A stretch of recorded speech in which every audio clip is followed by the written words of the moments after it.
Faircloth and Son Electric is your local family electrician. They offer residential, industrial, and commercial electrical services. From preventative maintenance to a whole house wiring setup, they do it all. Give them a call today for all of your electrical needs at 229-356-2892.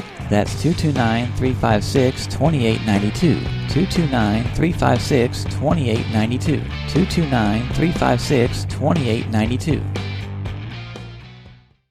Farmers and Merchants Bank has been helping people with their financial needs for over 100 years. And FMB is right here in Lakeland, Georgia to serve you. Whether you need personal banking with checking and savings accounts, money market and IRAs, or business banking with checking, cash management, and loans, FMB is also your lending solution for both personal and business. Whatever your banking needs, Farmers and Merchants Bank remains committed to be the best of the best. North Carter Street in Lakeland. Go Dogs! Member FDIC, Equal Housing Lender.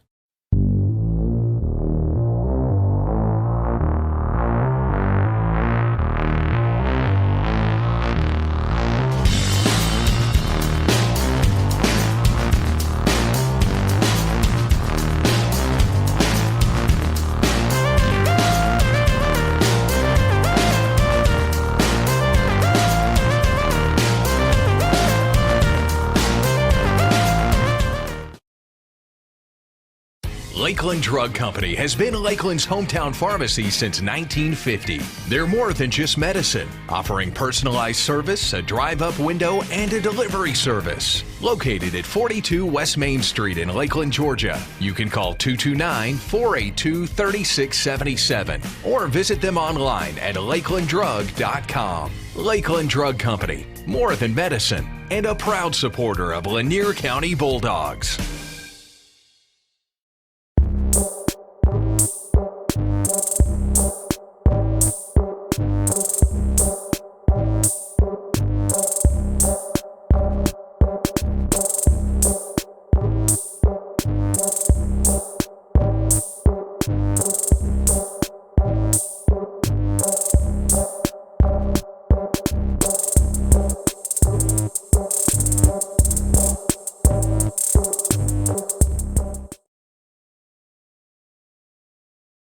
All right, good evening, ladies and gentlemen. Welcome here to the Lanier County Network Bulldog baseball action this afternoon.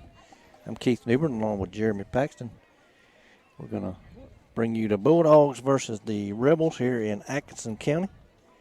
Officials have made it here to the ballpark and about to have the meeting between the coaches and the officials at home plate. While they're doing that, we'll kind of talk a little bit about last week's opening week of region play. Our Bulldogs, of course, knocked off the Irwin County Indians in Lakeland 5-4 on Thursday afternoon, and then went up to Osceola and suffered a couple of gut-wrenching losses. These Atkinson County Rebels took on the Brooks County Trojans, and I don't remember who played where when, but they played a 3-game series as well.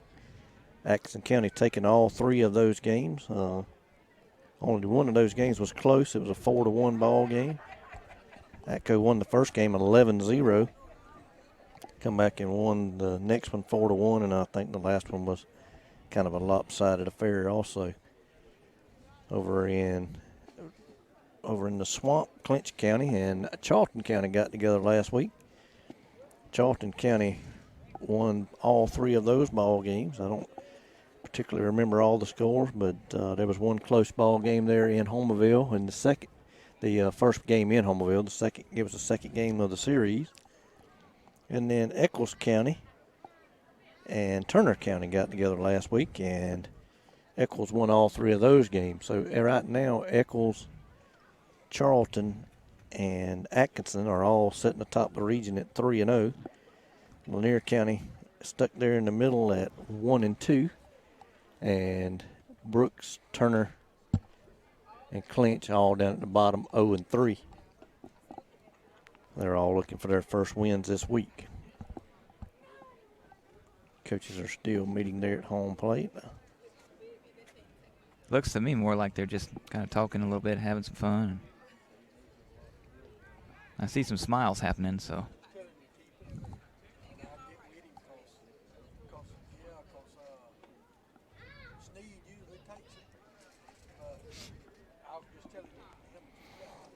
Big crowd here for Atkinson County so far. They had senior night already tonight, and that's something that's gotten to be customary as teams are trying to get senior night in prior to any kind of shutdown like we had last season. But hopefully we don't want to have anything like that happen again this year. But just in case, they go ahead and get their seniors recognized. A lot of programs unable to do that last year, as our season was cut short on March 13th. And I believe, Jeremy, around Saturday of this week will be the 1 year anniversary of that happening. 13th. It was the 13th. So if that's Saturday's date, then Pretty sure that's Saturday. it was a Friday last year, Friday the 13th. That's but anyway, That's yeah. right. So it'll be one day farther for this year. So Saturday. Bulldogs played their last game of the season last year over in Homerville on Friday the 13th. Hopefully we'll get past that point this year. Done pretty well in football and softball in the fall. Was able to get those seasons in. Got basketball in during the winter. Basketball still going on for some schools as the Final Fours, I think, face off sometime this week. I believe maybe tomorrow night. In Class A basketball, that is Hancock Central. And I'm trying to think of who the second team was. Hancock knocked off Dublin on a buzzer beater. I got it right. Hold on. I got it right here in front of me. It's Towns County. Towns County. From Towns way is up on there, it, yeah. And way up there on the let's North see. Carolina-Tennessee line up there. I thought it was a Thursday, Friday, Saturday thing, though. Not today. It's only Tuesday. Could be, but I know they're playing the higher seeds is going to host the Final Four, and then the championship games will be in Macon. Meeting at the plate's over with. Towns County and Hancock Central, March 10th through 13, which is tomorrow through Saturday. So I'm guessing they've already got the Final Four out of the way. They're just playing the championship. Yeah, those were 5 and 6. March 5th that's and right. 6th. That's right. And starting lineups for Lanier County, and leading off playing shortstop, number 8, Grant Spikes. Batting second, playing third base, number 1, Joshua Fernie. Pitching, batting third, number 5, Jacob Faircloth. Batting cleanup, catching is Parker Culpepper. Batting fifth, playing right field, Noah Newbern. Batting sixth, playing first base, Will Berryhill. Batting seventh, playing second base, Jackson Cook. Batting eighth, playing center field, Rashad Brockington. And batting ninth and playing left field, Ethan North. Now for your Atkinson County Rebels, we're going to start out with our catcher number 3, Willis Mansell. They don't have their scoreboard turned on out there. Williams. Number 7, Slade Levin. Number 15, Will Davis. Number 5, Brian Taft. Keith, you're going to have to throw something at me every once in a while. I'm starting to yawn. Uh-oh. As long as you don't hit none of the equipment, it's all right. Brennan Squires. Number 6, Javier Martinez. Number 4, Austin Smith. Number 12, Caleb Hewlett. And number 9, Nick Ayala. The Rebels are coached by Coach Keenan Thomas, assisted by Dr. Joey Floyd, and managed by Ethan Hot Dog Collins.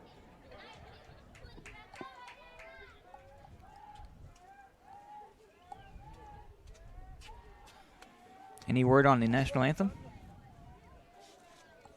They stand and I'll stand here, so I'm I assuming haven't said a word, but we'll stand up with them. We'll take a break while we do the national anthem. Faircloth and Son Electric is your local family electrician. They offer residential, industrial, and commercial electrical services. From preventative maintenance to a whole house wiring setup, they do it all. Give them a call today for all of your electrical needs at 229-356-2892. That's 229-356-2892. 229-356-2892. 229-356-2892.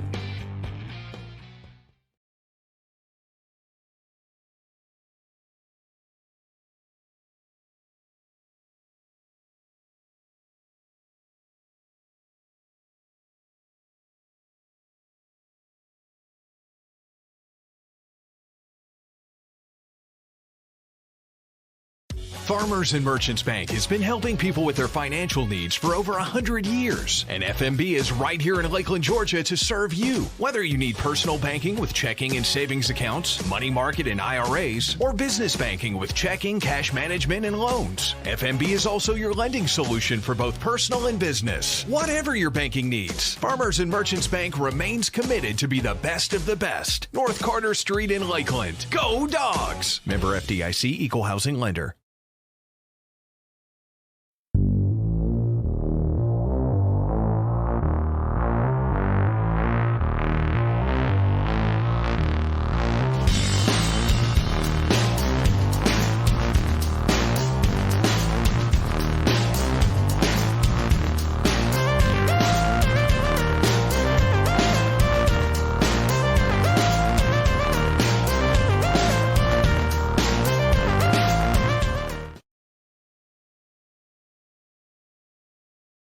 Lakeland Drug Company has been Lakeland's hometown pharmacy since 1950. They're more than just medicine, offering personalized service, a drive-up window, and a delivery service. Located at 42 West Main Street in Lakeland, Georgia. You can call 229-482-3677 or visit them online at lakelanddrug.com. Lakeland Drug Company, more than medicine, and a proud supporter of Lanier County Bulldogs.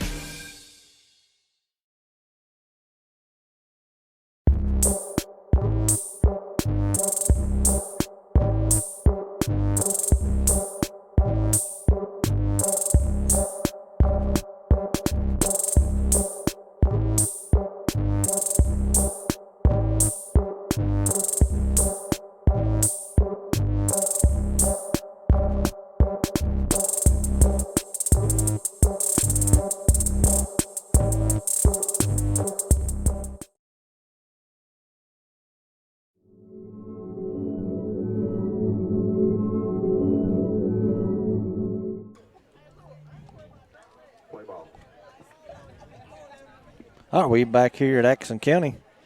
They did not have the national anthem prepared. Yeah, ain't that something? So they lined up but didn't get to do that, unfortunately. Everyone just stands there for a minute in silence, and then that's it. So Grant Spike's going to lead it off here for the Bulldogs here. Get this game underway. Trevante Williams on the mound for the Rebels. A nemesis of the Dogs for throughout his career, senior here at Atkinson County. We battled him several times ever since the 6th grade. The first pitch on the way to Spikes. Low and away outside, ball one. Joshua Fernie waiting on deck. 1-0 pitch to Spikes. Swung on fly ball out into center field. Center fielder's going, drifting back. Makes the catch. Just shy of what would have been a warning track for out number one. Grant put a charge in that ball, but got under it just a little bit. Barely missed that one. That ball could have got out of here in a big way. Joshua Fernie now up for the Dogs with one away. Fernie with a good night up in Ocilla the other night with 3 hits in the 2-ball game. Pitch stays high, ball one to Fernie. Jacob Faircloth, the day's starting pitcher for the Bulldogs, waits on deck.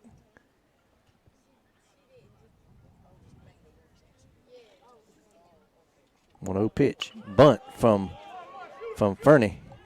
Third baseman up with it over to first in time for out number 2.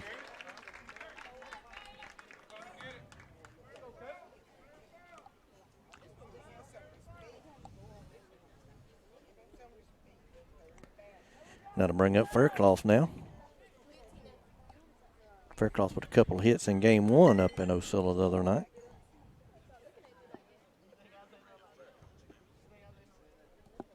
First pitch to him on the way. Curveball. Call for a strike. Jacob ducking a little bit on now. 0-1 pitch. Up high, ball 2. 1-1. Atkinson County fans chirping away over here to our left. There'll be an annoyance throughout the ball game, I'm sure. Faircloth with a fly ball out into deep right center field. Nobody's going to get to that one. Center fielder falls down. Faircloth rounds first. He's headed to second. He lost his glove and his hat. He'll pull into there with a 2-out double. Faircloth put a charge into that one. Center fielder ran a long way. I didn't think he was going to come anywhere close. He stretched out and almost made a play on that ball, but could not. Be a 2-out double for the Bulldogs. Courtesy runner now for Faircloth is going to be Kamarion Wade, number 10. And Parker Culpepper come up to bat. Parker putting a charge into one up in Osceola the other night that cleared the left field wall for I believe a 2-run shot. At the time, put the Dogs out front. So Wade now out at second, running for Faircloth. Parker Culpepper up to bat with Noah Newbern on deck. Williams comes to the plate. Curveball, call for a strike. And they give a lot of room up in the right center field. They don't play anybody to pull the ball so far in the ball game. Left fielder way around by the scoreboard. Parker fouls one back against the screen. 0-2. Right fielder playing about 6 or 8 steps off the line. Center fielder shaded just slightly to the right side, but the left fielder playing way off the line. Not thinking anybody can pull Williams, and he threw an off-speed pitch on the first pitch. There's another off-speed pitch line through the 5-6 hole. Wade going to round third. They're going to send him to the plate. Here comes the throw, and it's not in time, and they got Culpepper out there in no man's land, but he makes it back to the bag. Bulldogs lead it 1-0 on a base hit from Parker Culpepper. Line drive single right through the 5-6 hole. Scores Wade. Now to bring Noah Newbern to the plate. Courtesy runner for Parker is going to be number 18, I believe. I know that is Sam Mansell. Didn't catch his number down there, but I believe that's 8. Sam's wearing 18 today. Noah Newbern going to step in.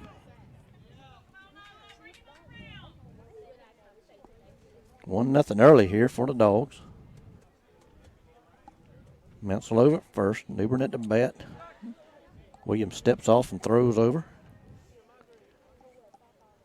That's not really definitely not his ace move.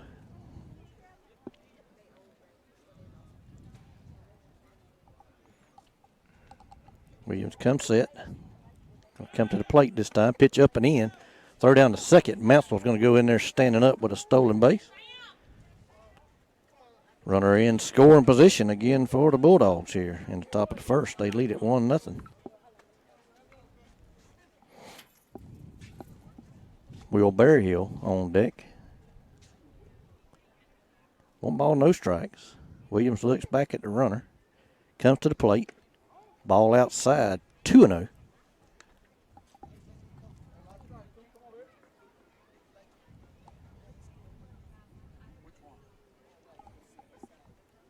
A lot of room on the right side as second baseman. Now he's going to move back over. 2-0 pitch. About to be made. Here it is. Swung on, pop foul over the first base dugout and out of play. 2 balls, 1 strike now.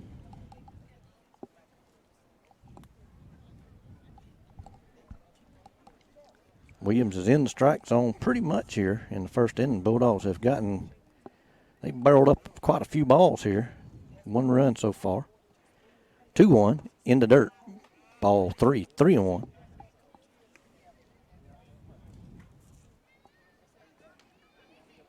Getting Mansell out at second. Second baseman almost holding him on out there. 3-1 pitch. Here it is. Curveball in the dirt, ball 4. Noah walked down the first, and that'll bring Will Berryhill to the plate. Didn't give Noah a whole lot to hit there. Will going to come up to the plate. These 2 young men have played together quite a bit through their careers in travel ball.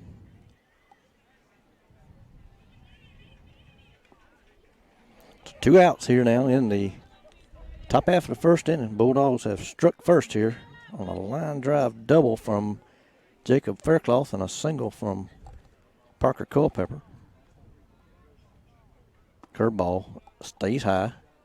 Ball one, 1-0. Jackson Cook is on deck for the Bulldogs, second baseman this afternoon. Love to see him get up here and get a crack at it after Will. Will put a charge into one left fielder playing way in. Pitch swung on and missed, 1-1.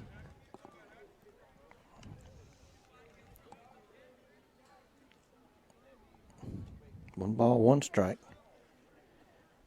Runners can move with the crack of the bat with 2 down. They're not holding Mansell quite as close anymore. First baseman sneaking in behind Noah over there. Pitch is outside. Ball 2-1. Good hitters count here for Berryhill. Berryhill with a couple of hits there in the Irwin County Series. Swung the bat good in all 3 ball games. Again, the first baseman creeping in. Pitch swung on and missed on a fastball on the outer half for strike 2. 2-2.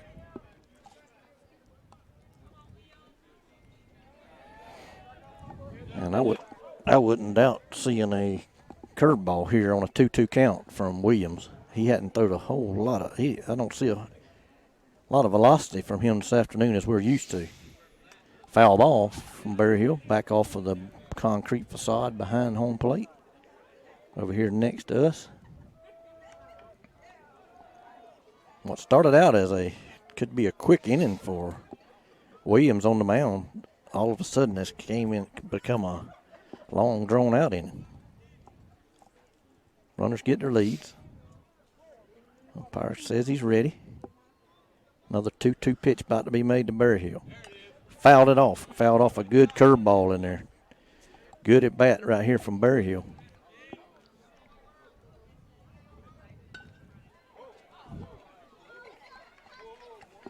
Middle school game going on over here behind us. Atkinson County taking on Eccles County. Eccles County with a huge lead over there, 15-5. Our middle school dogs knocked them off yesterday. Swung on and missed on a high fastball, and that will end top half of the first, but not before the Bulldogs pick up a run on 2 big hits, and we lead at 1-0 going to the bottom of the first. Faircloth and Son Electric is your local family electrician. They offer residential, industrial, and commercial electrical services. From preventative maintenance to a whole house wiring setup, they do it all. Give them a call today for all of your electrical needs at 229-356-2892. That's 229-356-2892. 229-356-2892. 229-356-2892.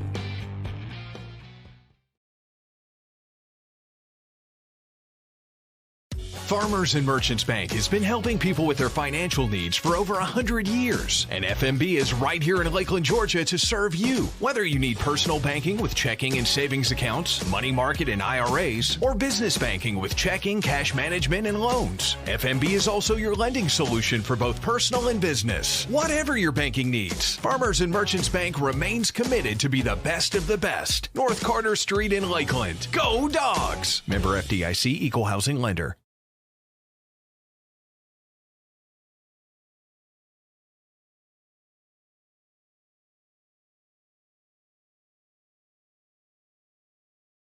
All right, back here in Atkinson County, Bulldogs struck first with 1 run in the top half of the first. They'll go on defense now. We'll go around the horn and tell you what we got. Jacob Faircloth is on the mound this afternoon for the Bulldogs. Behind the plate, Parker Culpepper. Down at third, Joshua Fernie over at short. Grant Spike, second baseman. Jackson Cook down at first, Will Berryhill. Out in right field, Noah Newbern, center fielder Rashad Bruckington, and left fielder Ethan North.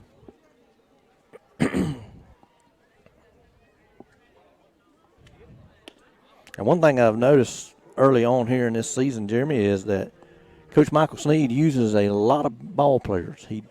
He's not afraid to go to his bench. He'll use his bench throughout the ball game.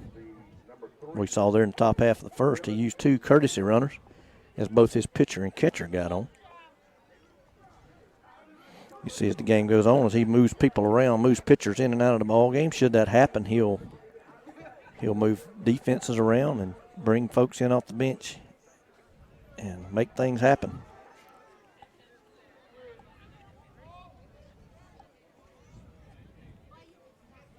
Catcher Mansell is the batter for Atkinson County here in their half of the first.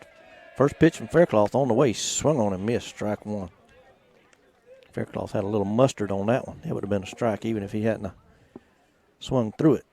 It was right on the outside corner. 0-1 pitch, swung on and missed, strike two. You hear Coach Sneed down towards the bench saying, good 0-2s, good 0-2s. That means don't let him get something here to hit. He don't. He throws it right by him. Good morning, good afternoon, and good night. Travante Williams, number 2, the pitcher now. One down here. Williams, in my opinion, is just, I don't live in Atkinson County, of course. I live in Lanier County. I know our athletic programs are much better, but Williams, to me, would be the best athlete in this school system. And he hits a foul ball back off the screen on the first pitch he sees this afternoon. Count goes to 0-1. Williams, very good wide receiver on the football team.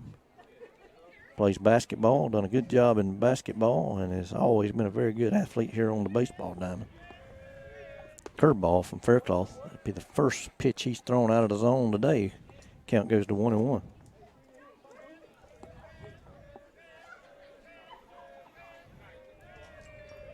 One on the way, down low. 2-1. Sun out of the setting over there in the west is brutal right here now. There's a line drive out in the right field. Noah Newburn's going back. He's not going to have a play on it. It's going to drop in front for a single, but he cuts it off.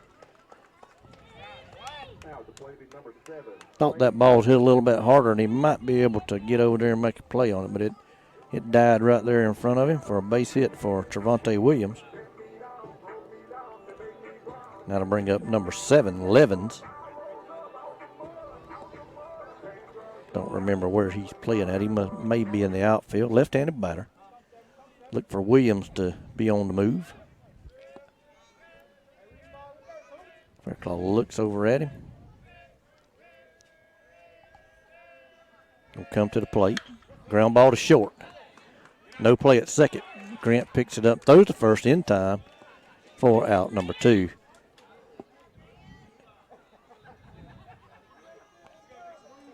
Spikes fielded it cleanly, but did not have a chance at a double play as Williams was on the move on the pitch.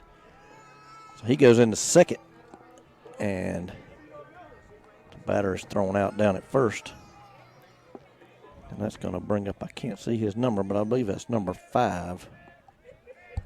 Can you tell there, Jeremy? No, he's on the opposite side. It does look like a 5, the small one on the front. Yes, 5.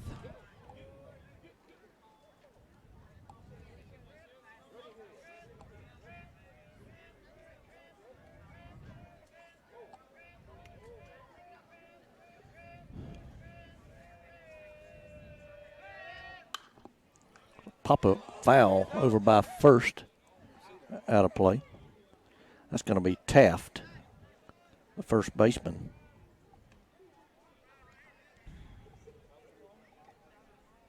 What's the batter? So an 0-1 count on ball. The scoreboard says 1-1. Did I miss one, Jeremy? No, I don't think so. I got to check. Is it 1-1? Ball down low. Now it says 2-1. So as we're doing some changing here on the scorecard and missed a pitch. 2 balls, 1 strike to Taft. One of the better swingers, one of the better hitters here for the Rebels. Faircloth comes set, throws a curveball, grounded right back out in front of him. He's going to run over, flip it to Berryhill in time for out number 3. That'll end the bottom half of the second inning. Rebels pick up a hit, but no runs. We'll go to the top of the second. Bulldogs 1, Rebels none.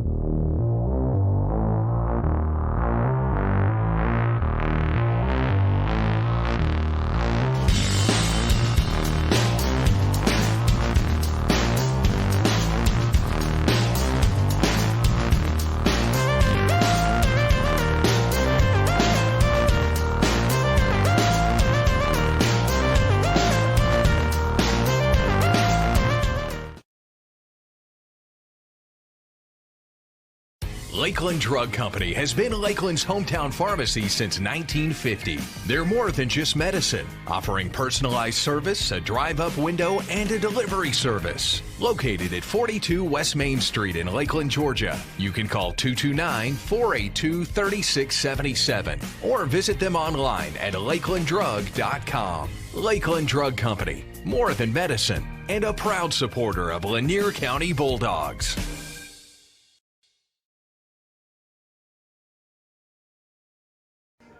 All right, back here at, I guess this is Rebel Field. I don't know. I don't see a name on the Atkinson County baseball field.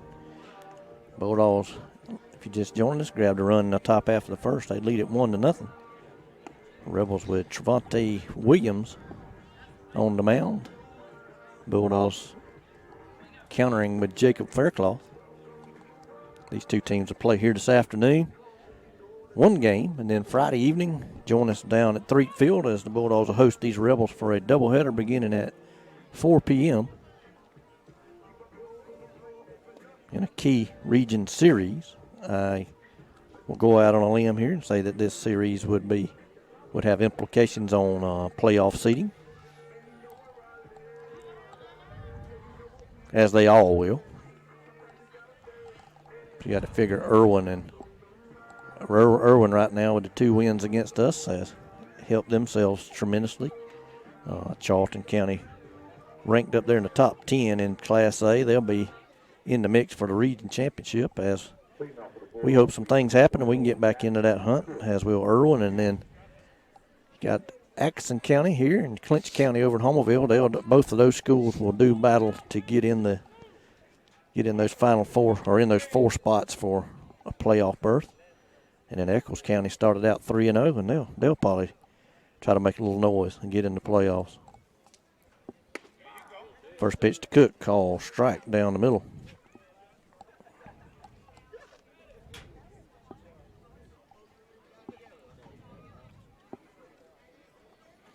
Oh, 1 pitch. That might have been the best fastball I saw from Williams. Down low, swung through it, 0-2. Yeah, that first pitch of the inning, probably the best velocity I saw from Williams this afternoon. Didn't see that in the first inning. He might be one of those guys that kind of warms up as the day goes along. If so, we need to go ahead and get some more off of him here early. There's a fly ball lifted out into right field. Right fielder says he has it, and he does, for out number 1.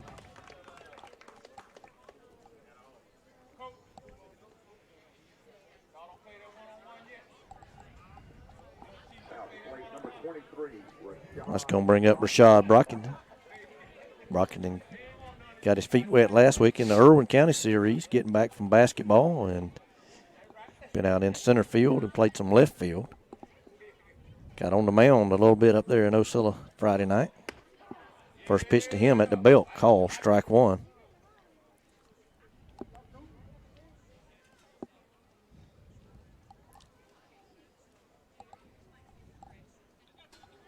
Oh, 1 to Brockington in the dirt, ball 1, 1-1. Ethan North, another young man who was a big contributor on the basketball team down in the on-deck circle. Ethan's been away a few years over at Highlands Academy. Came back home this year, making a little impact here on our baseball team. We're proud to have him back in the lineup. 1-1 to Brockington, swung through it. 1-2. Ethan, in his first plate appearance back in the red and black, was hit on his left elbow and was unable to play Friday night, but he's good to see that he's back healthy and with us this afternoon. 1-2 to Brockington in the dirt, 2-2. Love to see Rashad get on here and see what he can do here on the base pass with Bulldogs already with 1 stolen base this afternoon. Sam Mansell, courtesy running for Culpepper back in the first. Brockington fouls one back over our heads and out of play. Count stays 2-2. Good speed in the box and on deck here if we could get them home for the top of the order. I know that's what Coach Sneed probably had in mind. Curveball to Brockington. He spoils it. Fouls it off towards third. Man, that sun is brutal. A minute ago, it was right there at the light pole, so it didn't bother you too much. Yeah, they done a good job for the hitter. They got those trees back there that the hitter looks into, man. Another curveball call, strike 3. And Rashad didn't think so, and I didn't either. That wasn't a good pitch. Rebels fans still chirping as North steps into the batter's box.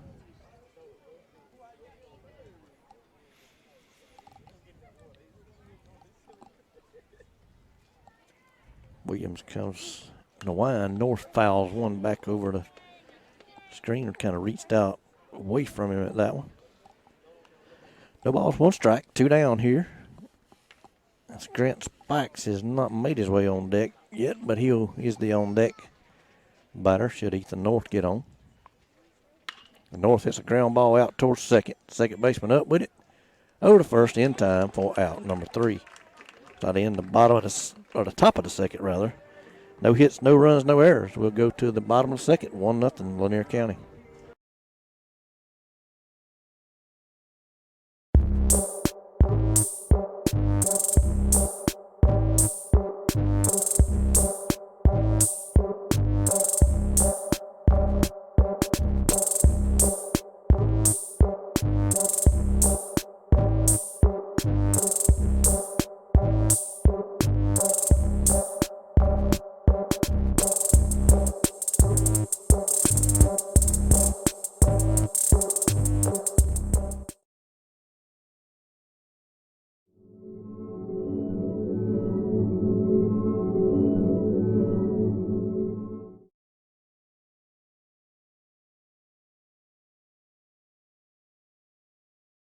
All right, back here in Atkinson County, we're going to the bottom of the second. Dogs lead at 1-0. Jacob Faircloth on the mound for the Bulldogs.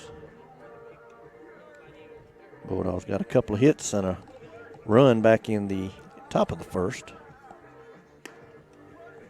Rebels with a runner, got a base hit and from their pitcher in the bottom of the first.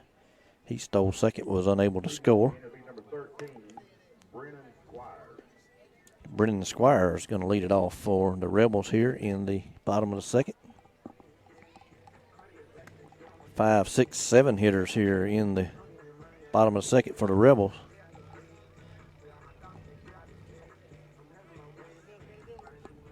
Sun dipped behind the cloud there. That'd be nice if it'd stay there till it goes completely away. No, not really, because you need a little bit more heat. You don't need to get cold until the sun goes all the way down. Faircloth goes in the wind. Pitch foul back. 0-1. Got a hit early here.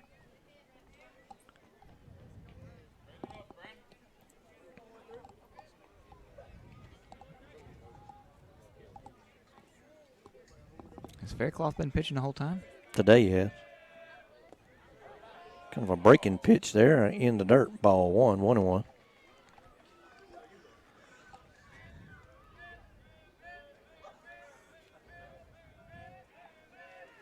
1-1 pitch.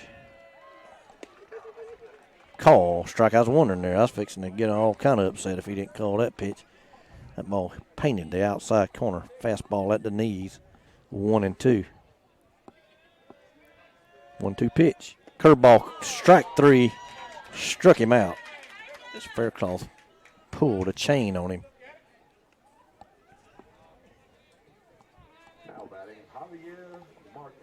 Javier Martinez going to come to the plate for the Rebels. Martinez batting in the 6 hole, wearing number 6. 1 away. First pitch to Martinez, swung on and missed. 0-1.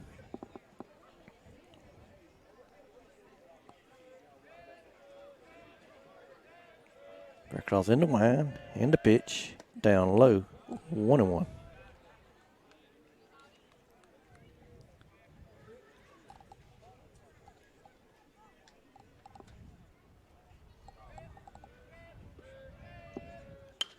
Pop up on the infield.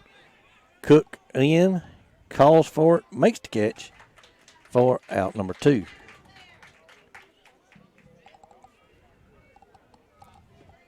Good communication there by the Bulldogs. I messed up and didn't get no lunch or no supper, Keith. Uh-oh. I'll be all right, though, until this game's over. Hey, Austin Smith, the Rebel shortstop, up to bat. How late were you guys in Irwin the other night on Friday? Pretty late. First pitch to him, fouled over towards the Bulldog dugout. Extra innings? Or No. But I'm saying about 9:30. All right. About like basketball. But we started at 4 because you played 2. Right, and you had to wait 30 minutes between 2 games? Roughly. Maybe 20. 0-1 pitch from Faircloth, down low. I'm thinking that this young man at bat is probably a freshman. Call strike on the outside corner. Count goes to 1-2. 2 outs here. Not thinking Faircloth's going to waste any time here. He won't fastball on the outside corner. Had to ring him up. So no runs, no hits, no errors. 2 strikeouts and in for Faircloth. We'll go to the top of the third. 1-0 Dogs. Faircloth and Sun Electric is your local family electrician. They offer residential, industrial, and commercial electrical services. From preventative maintenance to a whole house wiring setup, they do it all. Give them a call today for all of your electrical needs at 229-356-2892. That's 229-356-2892. 229-356-2892. 229-356-2892.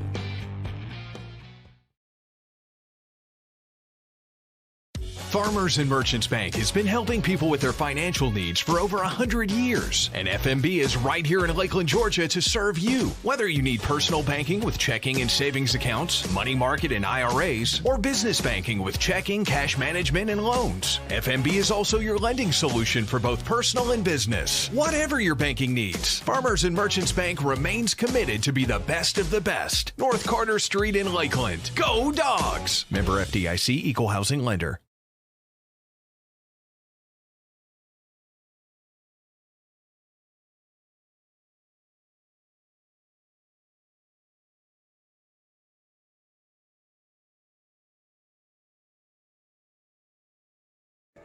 Back here at Atkinson County, Bulldogs leading 1-0. Grant Spikes, leadoff hitter for the Bulldogs, be the first man up here in the top of the third. Spikes hit a fly ball out into deep center field his first time up. Barely missed it getting it out of here. Barreled that ball up good. Bulldogs barreled up quite a few balls there in that first inning.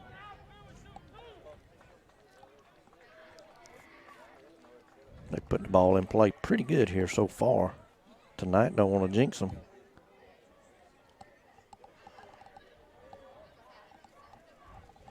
Williams' first pitch outside, ball 1 to Spikes.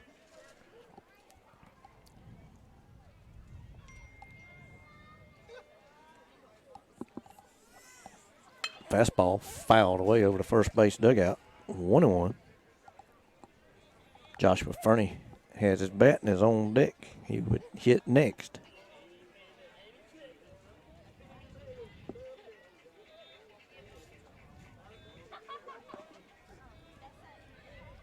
One to Spikes.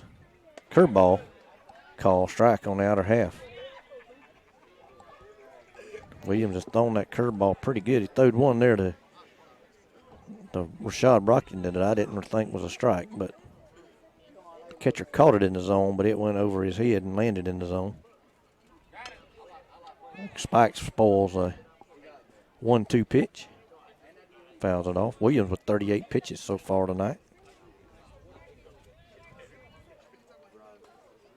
We worked him pretty good after he got the first 2 outs quickly in the first. We run some deep counts and got some base runners, and need to do that again here.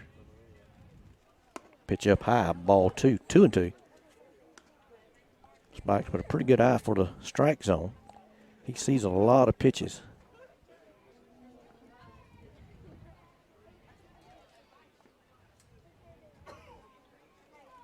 Curveball, ground ball out towards second. Bouncing ball. Second baseman bobbles it up with it. Throws over to first in time.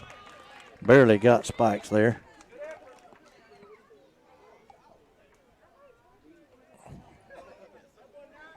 Thought Spikes was going to reach on an error there. He made it really close after that second baseman juggled it. Chopping ball out there towards him. Couldn't handle it cleanly, but got back to it in time and got it over there. Going to bring up Joshua Fernie. Fernie tried to bunt his way on his first time up and made it real close down at first. Third baseman clipped him by a smidge there and got him. First pitch away for a ball. 1-0. Pitch number 41 here in the third for Williams with one away. Fastball stays high. Ball 2-0. Like to get Fernie on with a Faircloth swinging it pretty good on deck.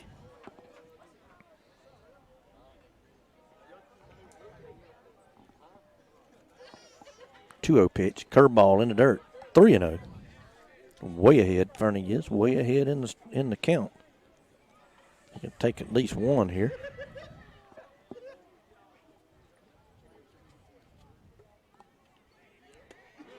Fastball call for a strike, I guess, on the outside half. If I'd been Fernie, I'd have kind of moved towards first there. I thought that ball was a little outside, but nonetheless, it's 3-1. 3-1 pitch. Call strike two. Whoop, hit the wrong button there. The count goes full. Jeremy's got me hearing myself back there. I was just double checking, make sure everything's working. Full count. It was off my phone. Outside, and Fernie will draw the one out walk. That'll bring Jacob Faircloth to the plate.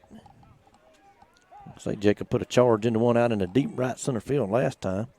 Got it over to center fielder's head for a double. Parker Culpepper is moved on deck. Parker doesn't see a double play happening. He's pulled his shin guards off. Says no way would it be a double play. I'm going to go ahead and take my shin guards off. I know I'm hitting this in, and I like that confidence. The catcher went out and talked to Williams. See if they got some kind of play on. They're going to hold Fernie on over at first, of course, and would doubt that Faircloth would be bunting here. Coach Sneed talked to him, but I don't believe he'd be bunting. Maybe a hit and run. Nope. Steps off, and Fernie strolls back in the first.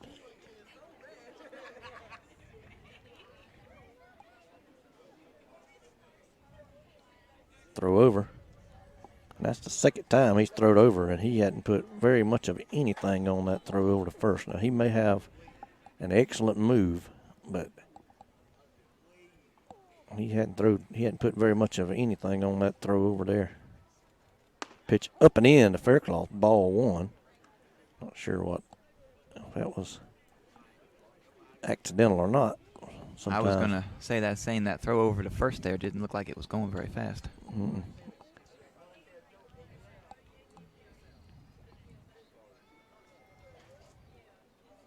1-0 pitch. Swung on line into center field. That's a get in for a hit. Fernie coming around second. He's headed to third. Throw coming that way. He's in there sliding, and that'll move Faircloth up to second on the throw. Bulldogs are runners at second and third with one out for Parker Culpepper. Faircloth staying red hot with the bat.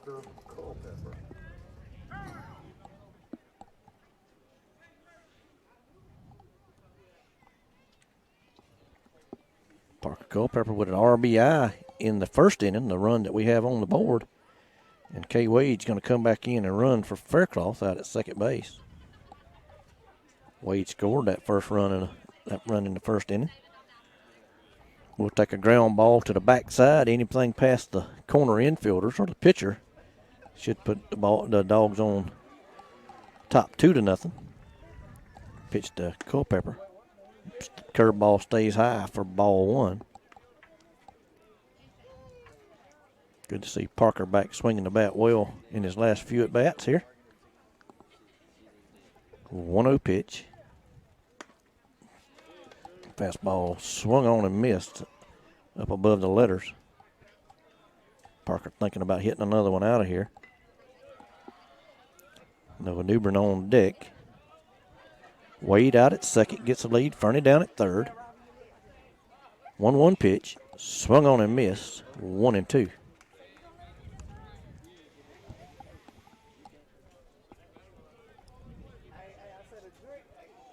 Coach Sneed asking Parker to put the ball in play, give him a ground ball somewhere and score this run. Pitch up high. Ball 2-2. Well, they can load the bases. That's okay. Yeah, we'd take that too. They have not updated the scoreboard out there to match 2-2, but I'm pretty sure that's right. Well, that's correct. 2-2 pitch on the way to Culpepper. Fouled it off, spoiled one.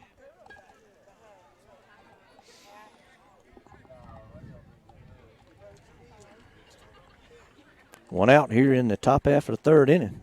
Bulldogs with runners on second and third. Fernie drawed a one-out walk. Jacob Faircloth with a line drive single.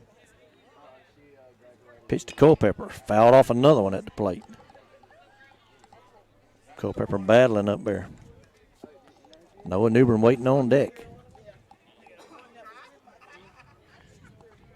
He'd like to see Culpepper line one in the gap somewhere. 2-2 pitch. Swung on, hit deep out into center field. That'll be deep enough to score Fernie. Fernie coming towards the plate. They flipped it there, and it's not in time. Sacrifice fly for Parker Culpepper. Not sure why K. Wade didn't tag up out at second when that throw went to the plate.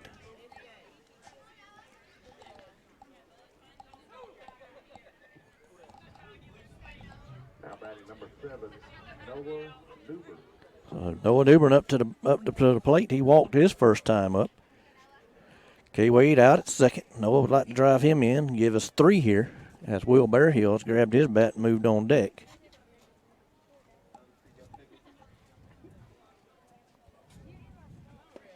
Call strike on the inside corner. That ball was right at his knee.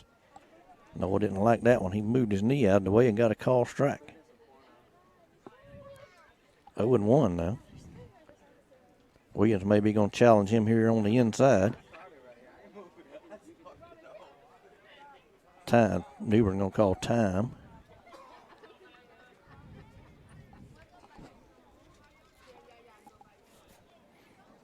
No balls, 1 strike. 2 down here, top of the third. Dogs leading now 2-0. 0-1. Is that what it is? They got it backwards. Yeah, they got out it there. backwards on the board. Williams steps off. Okay, K. Wade on second. Pitch up and in. Ball 1-1. Williams wanting Noah to get off the plate. Noah likes to crowd the plate. I do believe that call strike on the first pitch, he could have took it off the knee had he wanted to. 1-1 pitch. Throw out to second. In behind K. Wade, but he gets back in there safely. Again, Will Bearhill waiting on deck. Like to see Noah or Will one drive in that run out there. Every run's important in a ball game like this. Curveball. Noah ducked it. Call strike 2. It's a couple of times we've seen Bulldog batters give up on that curveball. I'm sure Coach Sneed not happy with that. So 1 ball, 2 strikes now. He just said 2-1. The official did. Here's the pitch. In the dirt. And Wade's going to move over to third.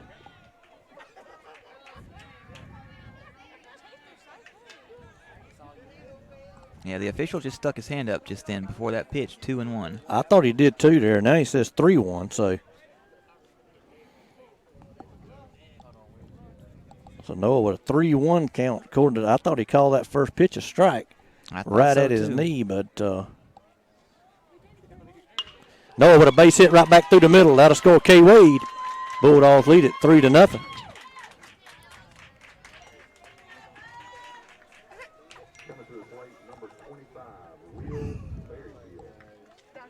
Now to bring Will Berryhill to the plate, as the Bulldogs have added 2 here in the top of the third. They lead it 3-0.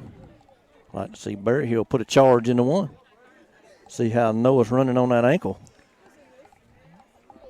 Noah hurt his ankle this weekend. He's worked hard to get it right and get back in the lineup. I'd like to see if he can run from first to home on a ball hitting the gap out there. Curveball in there for a strike. So was he practicing? That's how he hurt his ankle? No, the big dummy was playing basketball. He ain't even a basketball player. No, it's a lead at first. Berryhill in the box. Here's the pitch. Up high. Ball 1. Thought that one might have got away from the pitcher and the catcher there. The pitcher didn't have. He got away from him for sure, but the catcher able to jump up and make a good catch on that ball. Williams comes set. And the pitch. And they call that a strike. No way. 1 ball, 2 strikes. 2 outs. Runner down at first. Jackson Cooks would have got his bat and come out on deck. He would hit next. Berryhill can reach. Here's the pitch. Swung on, hit deep foul down the third base line. If that ball stayed fair, it would have been way out there in those pine trees. Berryhill put a charge into that one. He's hitting with an old Rawlins that I think Coach White purchased like in 2016 or 2017. I've seen these guys bring some of those bats up to the plate tonight. I've seen Rashad Brockington bring one up. A white Rawlings velo, Will swinging a blue one. Those things, like I say, used back in 16 and 17. Newbern takes off. Berryhill swings through it, misses. Ball goes to the screen. And they drop it down at first. Newbern's going to end up on third. Berryhill on first. On a drop third strike.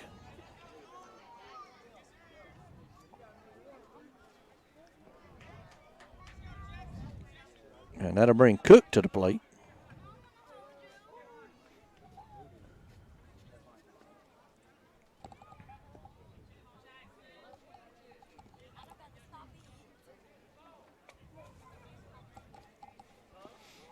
So the Atkinson County coach comes over. Not sure what that's all about. The field umpire is going into the Atkinson County dugout. Not sure what that's all about. Got a text from Miss Gano, so she thinks that her ankle made Noah faster. It may have.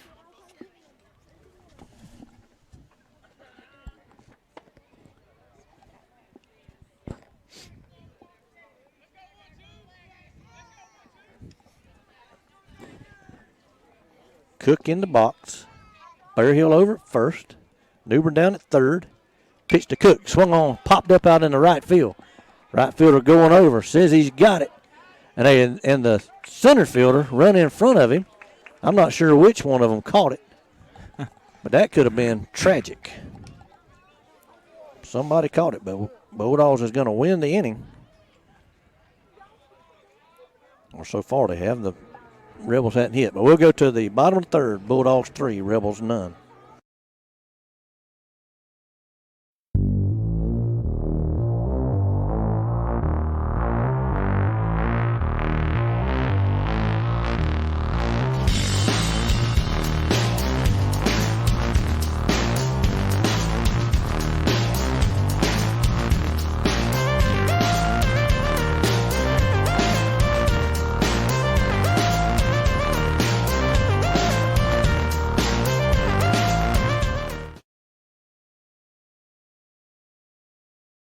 Lakeland Drug Company has been Lakeland's hometown pharmacy since 1950. They're more than just medicine, offering personalized service, a drive-up window, and a delivery service. Located at 42 West Main Street in Lakeland, Georgia. You can call 229-482-3677 or visit them online at lakelanddrug.com. Lakeland Drug Company, more than medicine, and a proud supporter of Lanier County Bulldogs. All right, back here at Atkinson County, Bulldogs have grabbed a 3-0 lead. They scored 1 in the first, 2 in the third. Jacob Faircloth back out on the mound after a long inning there from the Rebels. Or from the Bulldogs batting order, I guess. The Rebels, rather, are going to send up their 8, 9, and 1 hitters here in the bottom of the third. First pitch from Faircloth on the way. Call, strike on the outside corner. First time I'd ever seen, I guess the umpire went in I don't know if he went in and got his jacket. Maybe he had to go to the restroom. I don't know, first time I ever seen an umpire go in there's a swing and a miss. But he went in the dugout there after they questioned the call, and then he went in their dugout and come back out. Well, he is wearing a coat. I don't know if he got that between innings or on his trip to there's a swing and a miss. Faircloth is right now, I don't want to jinx him, but right now he is mowing them down. That's going to bring up the second baseman, Nick Ayala, for the Rebels. And we're going to look right here right quick. Jacob has thrown 26 pitches. He's only given up 1 hit, and he struck out 4 so far. Ball 1. First pitch is a ball.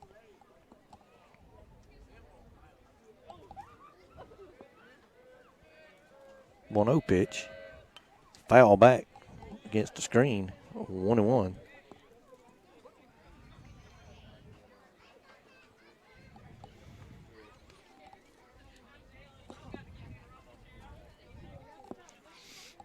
One ball, 1 strike, 1 out.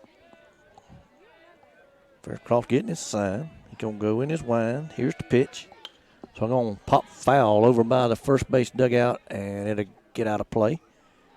1-2. Both of the last 2 pitches would have probably been a ball had that young man not have swung at them. But he keeps fishing for them, and Jacob keeps throwing his bait out there further and further away. Pitch, curveball, call, strike 3, strikeout number 5, and most of them have been of the looking variety. Let us bring the Rebels back to the top of their order with Mr. Mansell, the catcher for the Rebels.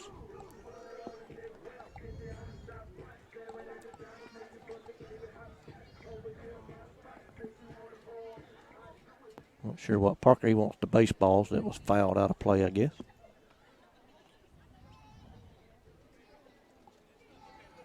Two outs here in the bottom half of the third. Jacob's now thrown 30 pitches, averaging right at 10 pitches an inning. Fastball. They must have called that outside. It had the height. It had everything but the plate, I guess. It's a little bit outside. That's all I can figure. 1-0 pitch. Down low, ball 2. That pitch broke some. Down and away from the batter. He wasn't biting. Trevante Williams on deck. I'd rather keep him, let him lead off the next inning. And then there's ball 3. Low and away. See if Jacob can come back here and get this batter. We'll see what this young man done his first time up. He struck out swinging in his first at bat.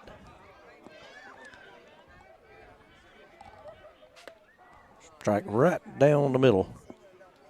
Throw that one right down Main Street. Rebel batter taking all the way. 3-1 pitch. Low and away, ball 4. That'll be the second base runner of the evening for the Rebels. The man that first base runner for them is coming up to the plate. Mr. Trevante Williams, pitching this afternoon for Atkinson County.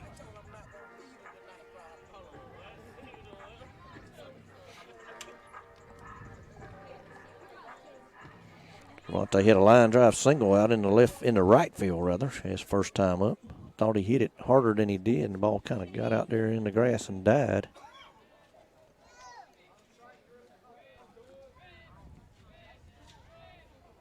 Pitch on the way.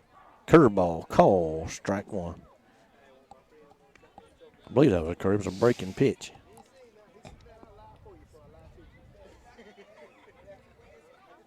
So far at this point, the home plate umpire has done a fairly good job, or an outstanding job, rather.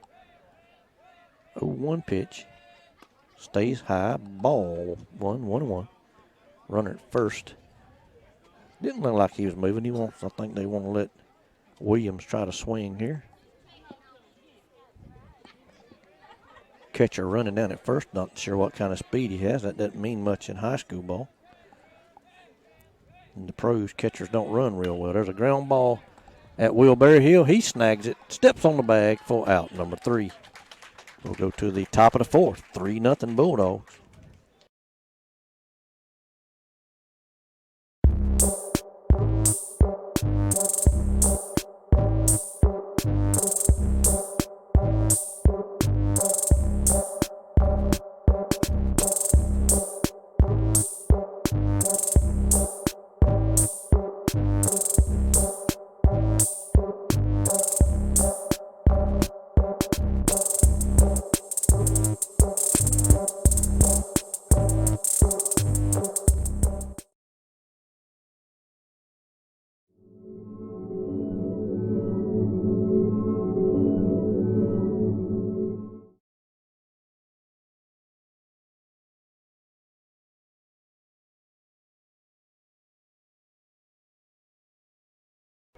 All right, back here from Atkinson County. We're going to the top half of the 4th inning. Bulldogs lead it here 3-0. Looking to add on as Rashad Brockington will lead off the inning.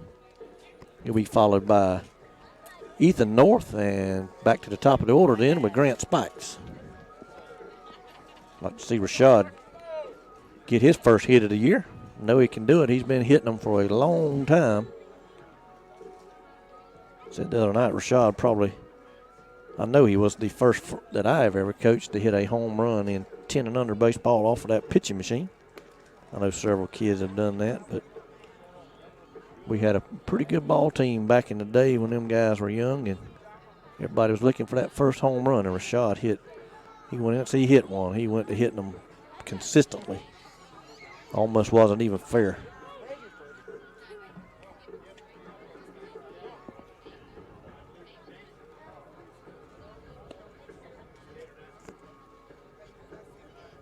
I heard the guys before the game down there. I went to the dugout to get the lineup card and heard the guys talking about some of their old days playing travel ball back in 12 and under baseball, and they was all talking about how Rashad used to be the man on the mound, and he did. Nobody around wanted to see Rashad penciled in as the pitcher.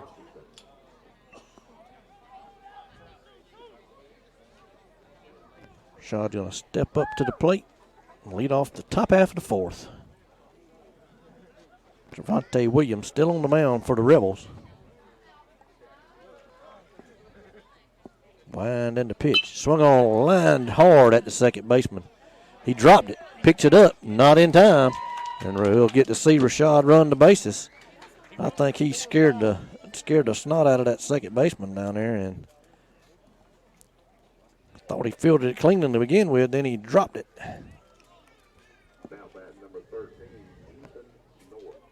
Oh, man, good speed on first now and good speed in the box. Man, I can see Ethan drop one down that third base line with Rashad on the move. We'd have first and third. Third baseman's in, but I don't believe he'd throw Ethan out. Williams looks over. He's yet to throw a good throw over to first. Got a little bit more zip on that one, not much though.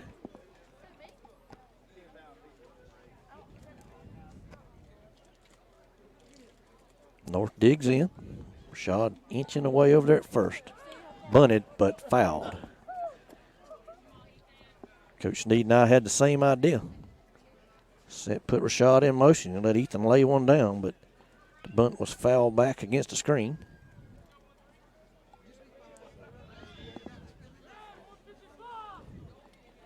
No balls, one strike. Brockington over at first. He inching away. Williams looks over at him. Rashad said, buddy, I'm fixing to go. And he does. Pitch the line somewhere. I didn't see where it went. It's down the right field line, but foul. Rashad had that base still standing up, and had that ball landed in fair territory for Ethan North, Rashad would have scored standing up. So 0-2 now on North. Had good contact there. Ball just sliced foul on him. Grant Spikes over on deck. He'll be next.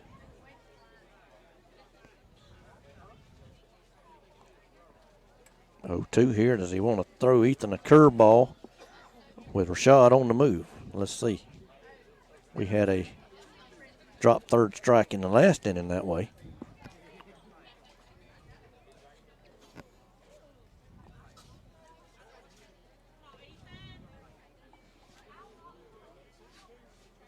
Oh, 2 pitch.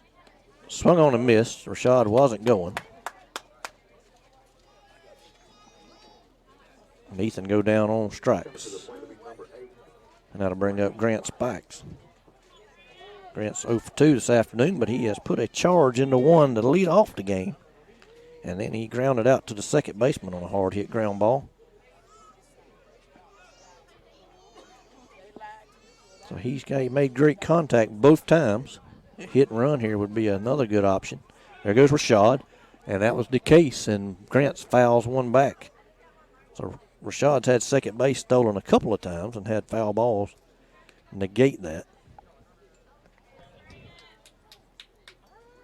Good idea there from Coach Sneed. Hit and run was on. Spikes is a good contact hitter. Rashad. There's a call strike on the outside corner. 0-2 now to Spikes. Rashad was jockeying with the pitcher there. Acting like he was going but didn't. No balls, 2 strikes to Grant Spikes. Joshua Fernie on deck. Here's the pitch. Ball back against the screen, and Rashad will go into second standing up.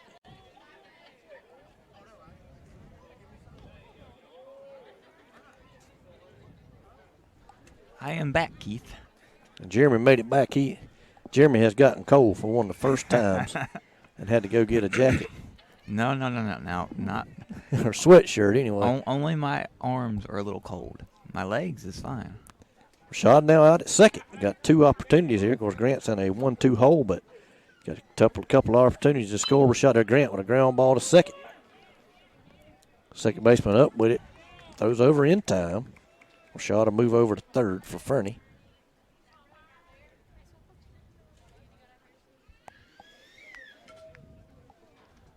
So Joshua Fernie now with an opportunity to drive in the 4th run of the ball game. And we will certainly take it. Fernie using the batting gloves this time up. Didn't use batting gloves his first time up, or his first 2 times up. Call strike. Fernie has tried to bunt for a hit and then walked. Pitch in the dirt. Good stop there by the catcher. He wasn't even sure he had it. It popped out of his mitt after he got up and looked for it, and then seen it roll out of his mitt and found it. 1 ball, 1 strike. Good speed down at third. Anything past the catcher and it would be a run. He made a good stop there to prevent that. 1-1. Swung on and missed. Fernie tried to go up and get a fastball. Jacob Faircloth on deck. He's 2 for 2 in the ball game. Williams does not want to see him again in this inning anyway. Rather have him leading off, I'm sure, the top of the 5th. Pitch to Fernie. Ground ball out to short. Shortstop in with it. Up over to first. Bang, bang play down there, but he gets him for out number 3. We'll go to the bottom of the 4th. Bulldogs 3, Rebels none. Faircloth and Son Electric is your local family electrician. They offer residential, industrial, and commercial electrical services. From preventative maintenance to a whole house wiring setup, they do it all. Give them a call today for all of your electrical needs at 229-356-2892. That's 229-356-2892. 229-356-2892. 229-356-2892.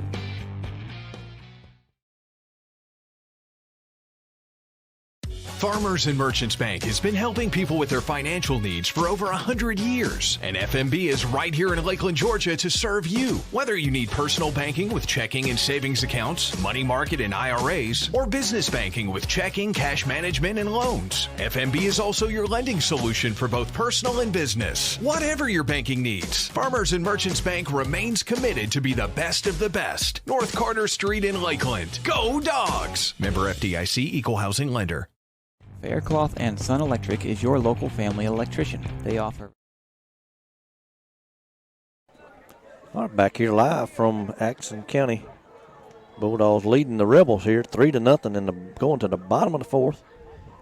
Jacob Faircloth on the mound for our Bulldogs. It's pitched pretty well, or actually pitched great so far here tonight. Hopefully he can keep that up. He's only thrown 38 pitches to this point.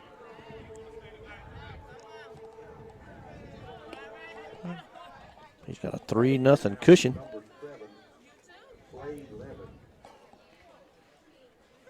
Levens is going to be the batter here to lead off for the Rebels here in the 4th.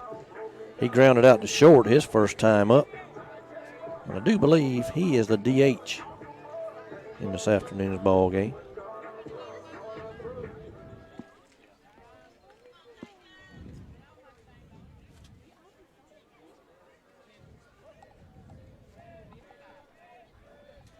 First pitch, up high, ball 1.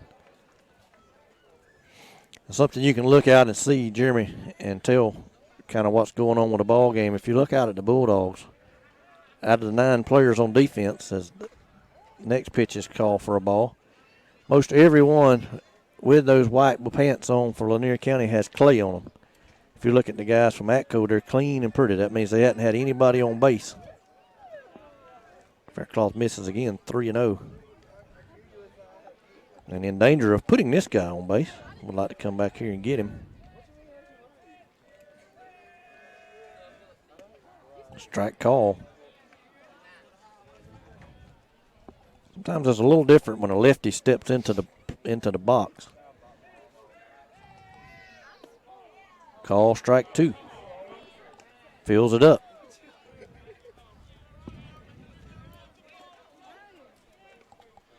Three-two pitch. Fouled away. Spoiled that one.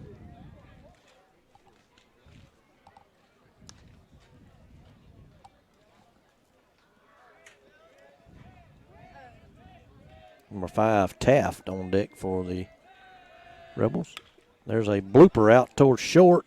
Spikes can't come up with it. Went over and tried to make that play.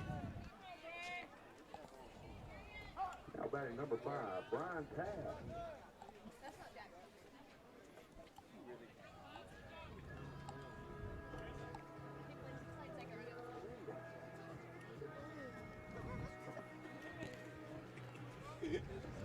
And that's going to bring up Brian Taft for the Rebels. He grounded out to the pitcher his last time up. We can take one of those right here. It could be a twin killing. Pitch from Faircloth. Swing and a miss. Big hack there from Taft. He tried to make it a 3-2 ball game with that cut.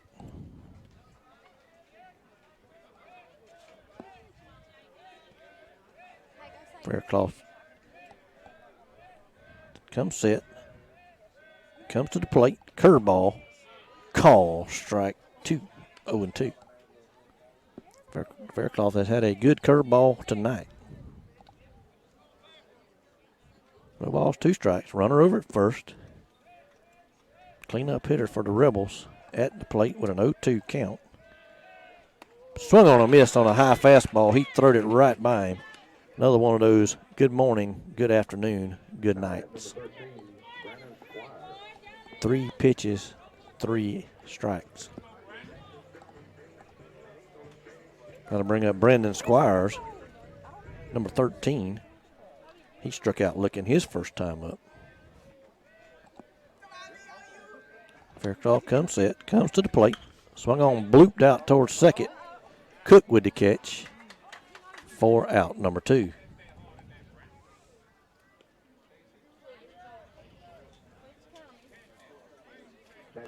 Two down now. Now to bring up number 6, Javier Martinez for the Rebels.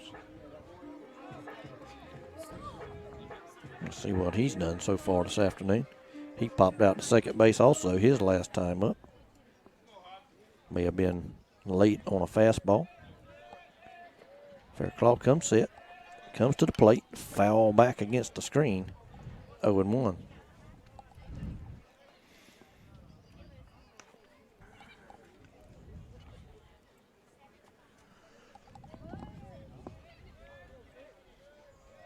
Two away, runner at first. 0-1 pitch to the man at the plate. Faircloth looks over at first just to let him know he knows he's there. Comes set, comes to the plate. Curveball inside, and they say it hit him.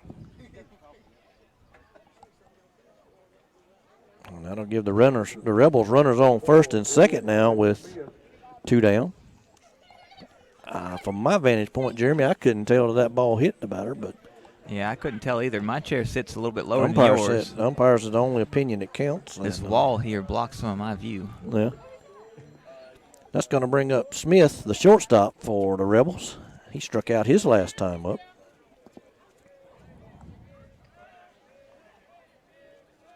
Faircloth looks back at second.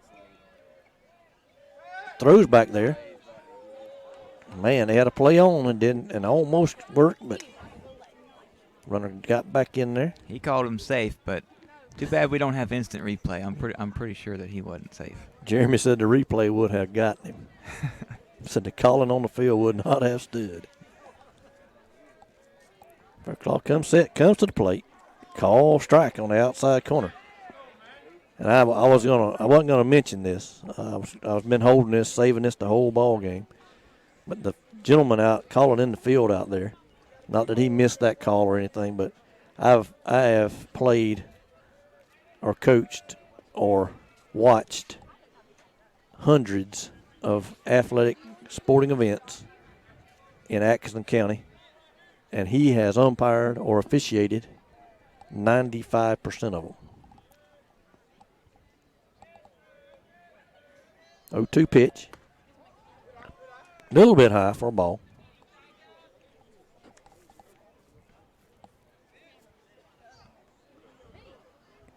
Several years ago, a lot of these kids were playing middle school ball, and that official was about to throw my buddy Will Watson out of the ball game, and I took up the argument from outside the fence, and he got his attention directed at me and left Will in the ball game, and wasn't happy with me, but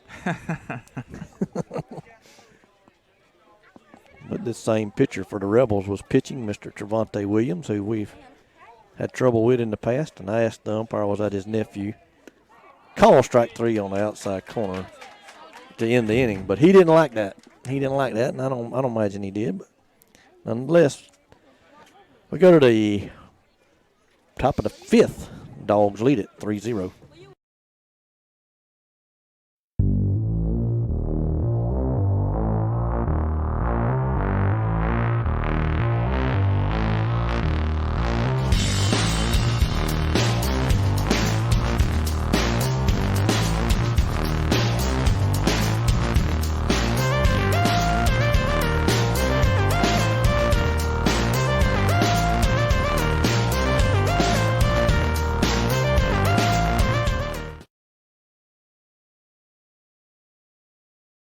Lakeland Drug Company has been Lakeland's hometown pharmacy since 1950. They're more than just medicine, offering personalized service, a drive-up window, and a delivery service. Located at 42 West Main Street in Lakeland, Georgia. You can call 229-482-3677 or visit them online at lakelanddrug.com. Lakeland Drug Company, more than medicine, and a proud supporter of Lanier County Bulldogs.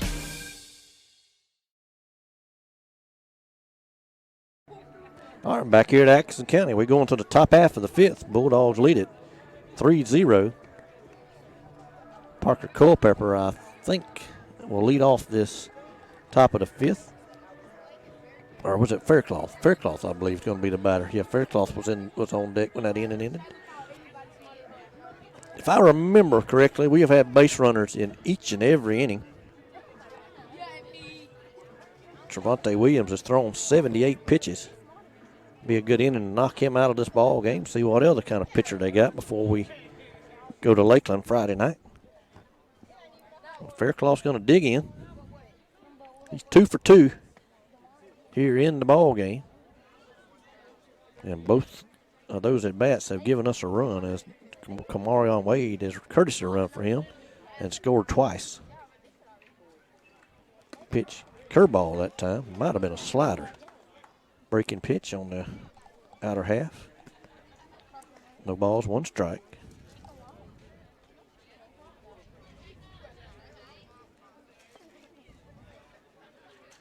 Ball up, 1-1. If you're listening at home, watching at home rather, this afternoon, and you're enjoying this contest, thank our sponsors for us being allowing us to bring that to you.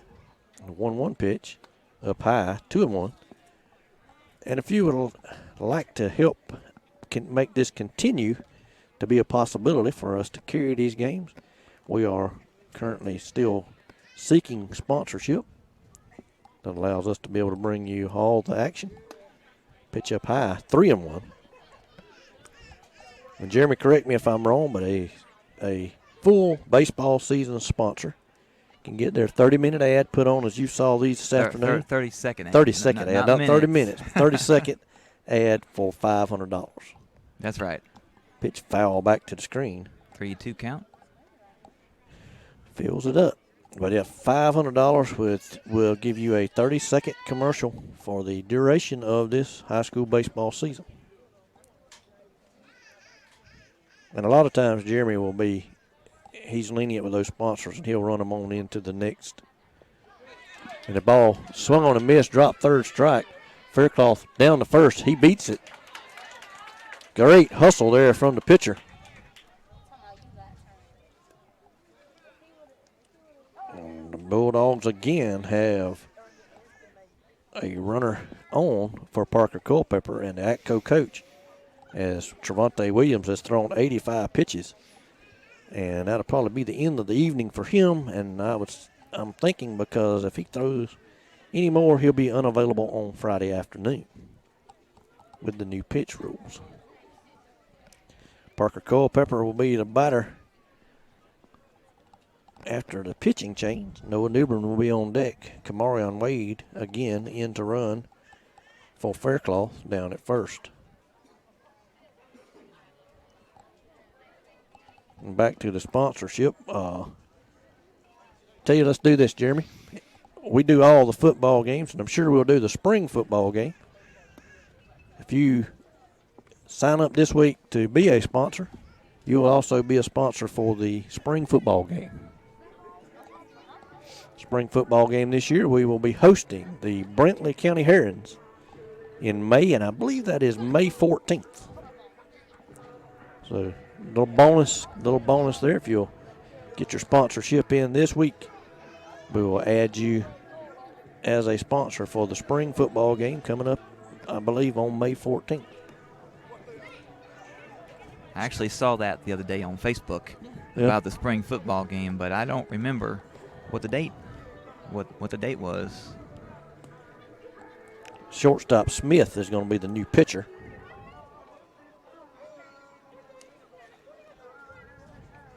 But imagine Williams will go out and play short, and he does.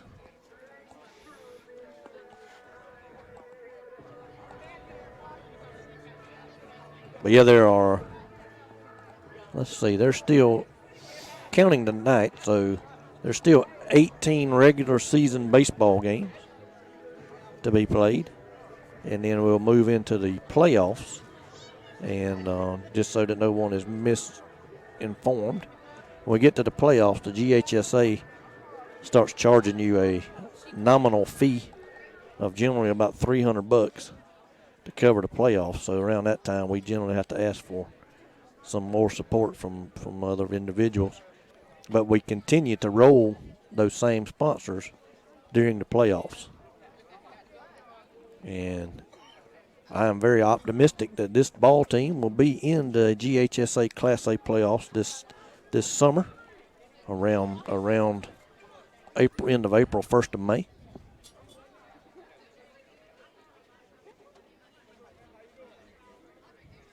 I have a very good feeling that this team will be one of the top 4 teams out of this Region 2A.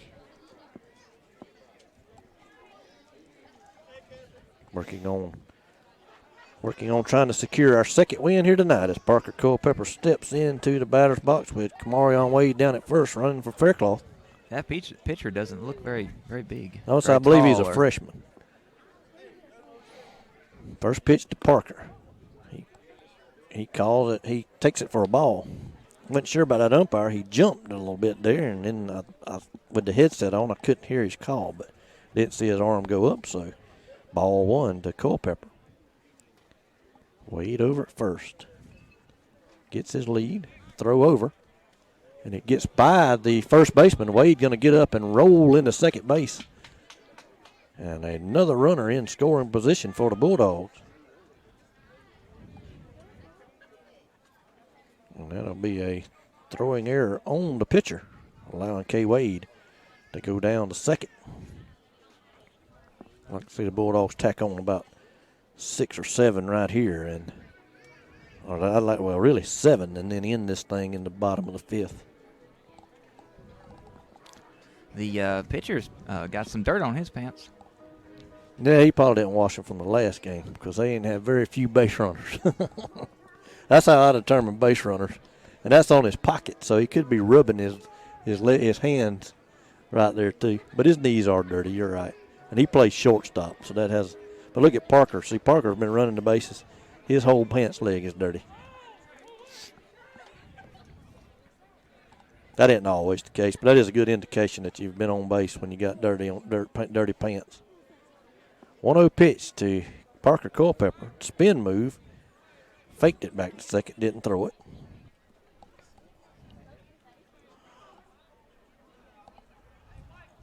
Wade has scored 2 of the runs here of the 3. Love to have him score a 3rd one here. Second baseman runs in and runs out. Pitcher comes to the plate. Ball down low. It gets by the catcher. Way to move over to third. And now we have 3 outs now to try to get this young man in from third base and give us a 4-0 lead.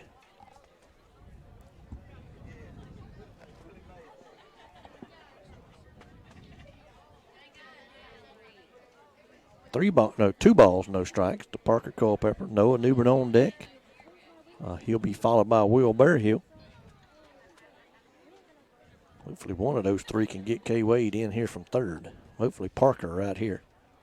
Swing and a miss, strike 1. Good hack on a 2-0 pitch.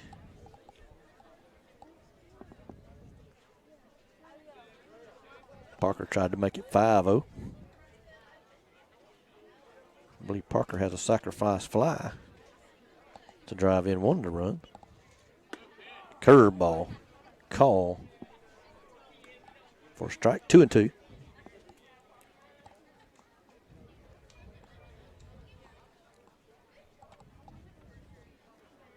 Young pitcher out on the mound for the Rebels.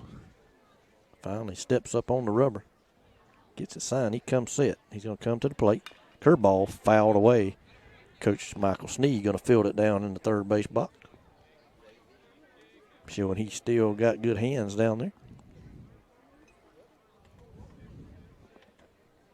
Another 2-2 pitch will have to be made to Parker Culpepper.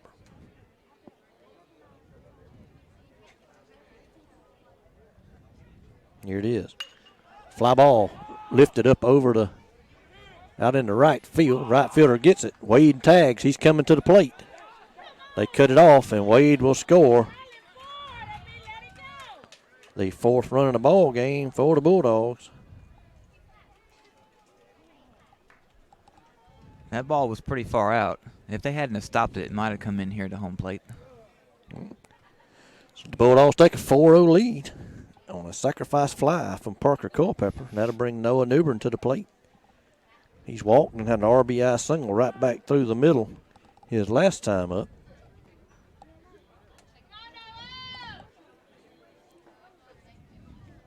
Pitcher looks in, goes into the wind, and the pitch. Swung on a miss. I think Noah was fooled a little bit by that one. I think he decided a little bit at the last minute that he wanted to swing at that. So it goes down 0-1. Berryhill on deck. Wind. And the pitch. Call, strike on the outside corner. No balls, 2 strikes now.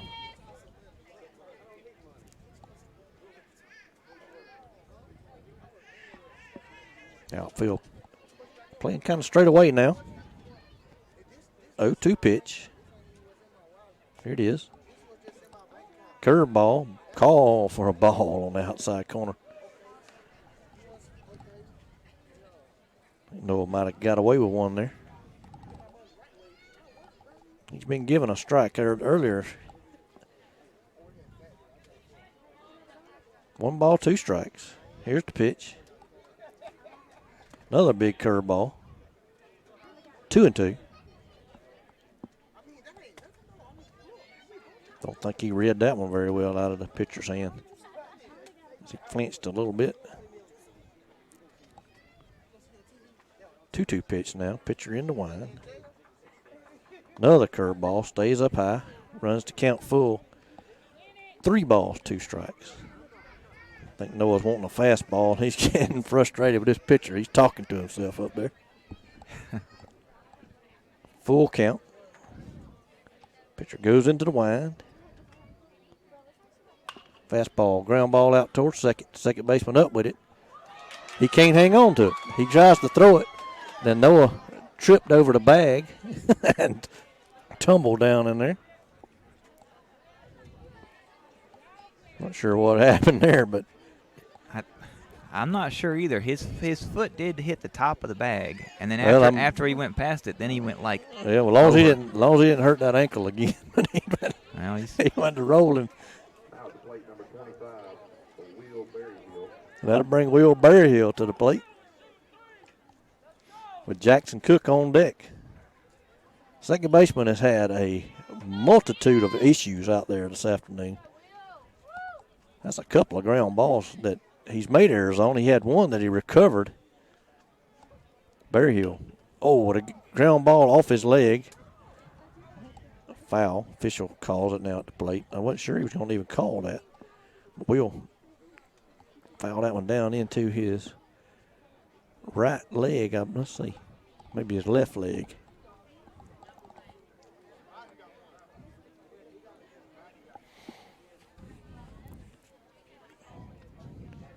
Noah gets the lead out at first. Berryhill at the plate with Cook on deck. Here's the pitch. Swung on, foul back at me. I couldn't catch it. It hit the net. 0-2. Fifth inning has been a big inning so far this season for the Bulldogs. They've scored a lot of their runs in the fifth, and that's about when you come up and see the pitchers for the third time through. But Jeremy's replaying me or something. But this time the Rebels changed pitchers here after one batter in the fifth. Gonna try to throw something up high. Noah took off. Throw down to second is in time for, I guess it was a strikeout, throw-out double play. I didn't see the call at the plate, but I'm assuming he called. Well, apparently he did because they're coming off the field, so.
We're back here from Atkinson County. Bulldog picked up a run there in the top of the 5th. Faircloth reached on a drop third strike. Kamarion Wade came in and moved around the bases on some wild pitches and errors and scored on a sac fly from Parker Culpepper. Faircloth back out to start the bottom of the 5th. New first baseman in for the Bulldogs, Trenton Harnage. Pitch call for a ball there on the outside corner. Batter and the umpire flinched a little bit.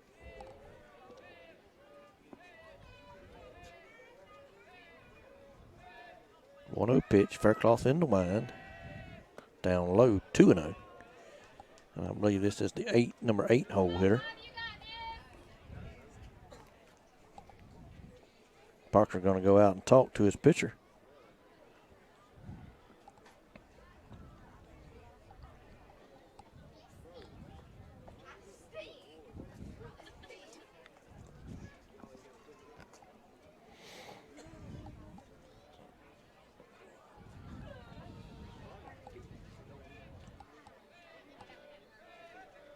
Faircloth in the wind, 2-0 pitch. Down low, 3-0.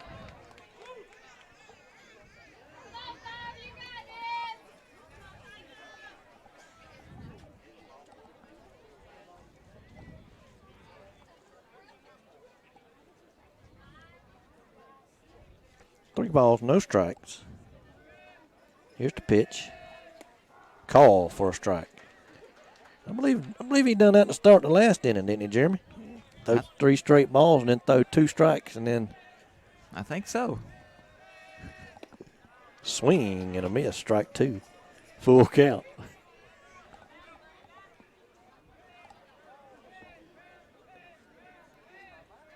Three-two pitch. Fouled off towards the first base dugout. Coach Sneed fields it. Jacob has now thrown 62 pitches. And you saw earlier the Atkinson County starting pitcher had to leave the ball game. He got to 84 pitches. Pitch up high, ball 4. And the Rebels will have their leadoff man here on in the bottom of the 5th. And Nick Ayala, the number 9 hole hitter, and he wears number 9, will be the batter. Let's see what Mr. Ayala has done this afternoon. He has struck out looking. Only his second plate appearance here in the ball game, and we're in the 5th inning. Bear Hill's out of the ball game. Trenton Harnage over at first, holding the runner on.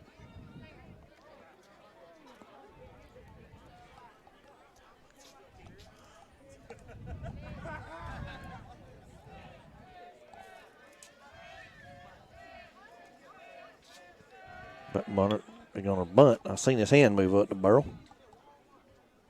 And he fouls it off towards his own dugout. And as long as he sacrifices there and we get an out, I'm good with him bunting because he's giving away an out here. And they're down 4. And I'll take that all day, every day. 0-1 pitch. Popped out into right field. Noah Newbern in. Makes the catch for out number 1. Coming to the plate will be number 3.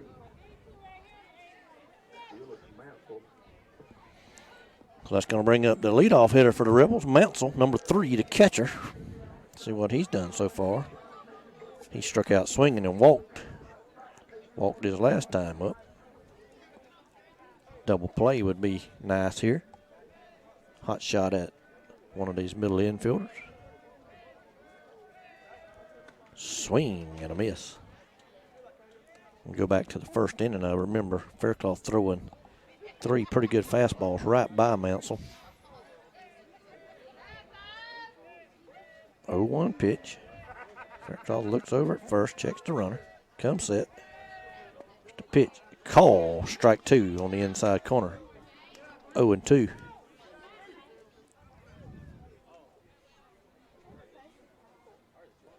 Coach Sneed calling the pitches over there. He's asking for a good 0-2 pitch. Good 0-2s means don't give the guy nothing he can get good wood on. Here's the 0-2 pitch. On the way, in the dirt. Nice stop there from Culpepper. Good pitch there from Faircloth on 0-2. Just like the coach ordered.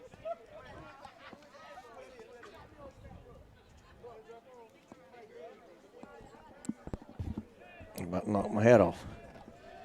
1 ball, 2 strikes, 1 out, runner at first. Faircloth comes to the plate. Curveball fouled up against the screen towards our fans. And that was pitch number 69 for Jacob Faircloth.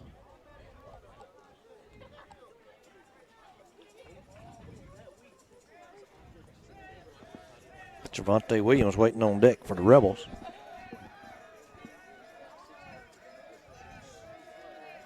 Just a wind and the pitch.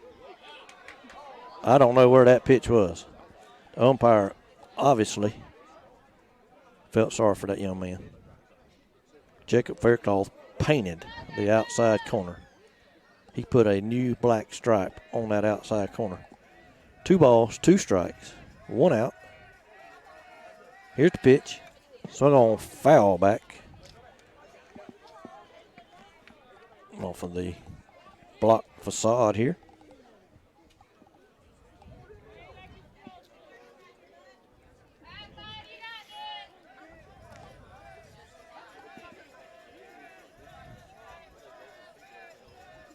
We'll have it to do again. 2 balls, 2 strikes. Faircloth comes set. He'll come to the plate. Ball in the dirt. 3-2. Good at bat here from Mounsell.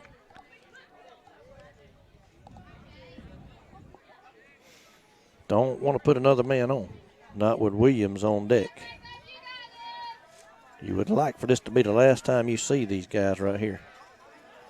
Full count pitch. Here it is. Foul back again.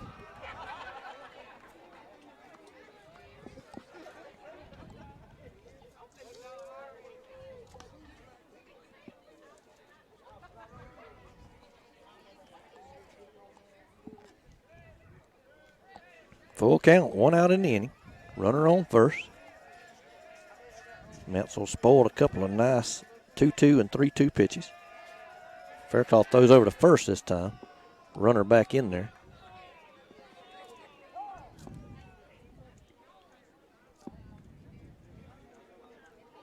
Home plate umpire called time for some reason.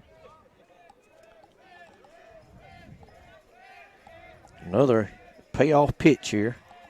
Do the Rebel catcher. Faircloth comes set. It's going to come to the plate. Curveball misses, low and away. And that'll put runners on first and second for Trevante Williams. Coach Sneed going to come out and talk to Faircloth. And I'm going to look here.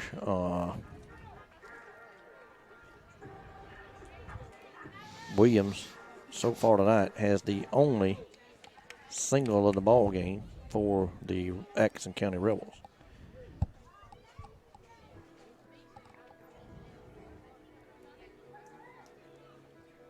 That's a good song. I don't believe there'll be a pitching change here. I don't think he's just wanting to talk to his guys. And We got 3 out there that didn't come in out there in center field. now, usually the outfielders will stay out there. Just the infield will come into the conferences at the mound.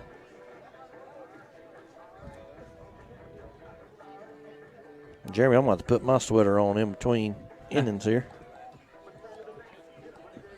I got a Pepsi here I never opened because it was so cold I decided I didn't want it. Well, it'll be all right. Just don't open it tonight, and you can open it tomorrow. Yeah. Or on the way home. Yeah, you got the heater in the truck that way, see, so you can turn the heater on and then open up the Pepsi. All right, the recap. We got runners on first and second here with 1 down. Trevante Williams, now the Atkinson County shortstop. He was the pitcher, still the pitcher of record for the Rebels. He trails it, and there's a pickoff move back to second, throw to the a little bit to the wide of Cook. He didn't have a play there. think the Rebels have put a runner in out there at second base.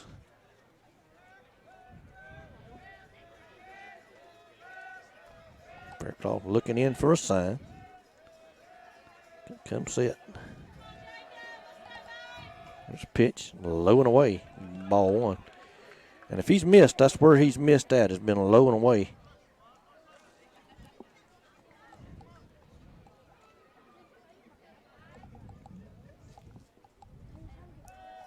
One ball, no strikes. Pitch up high for a ball. 2-0. Got one down.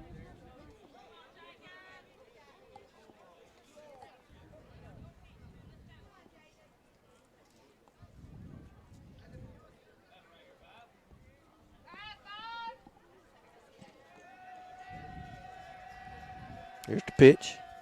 Swung on, fouled into the mitt for strike one. 2-1 now. Williams tried to cut it down to a one-run lead. Here's the pitch. Swung on, foul back. 2-2 now. Strikeout or a pop-up here would be huge.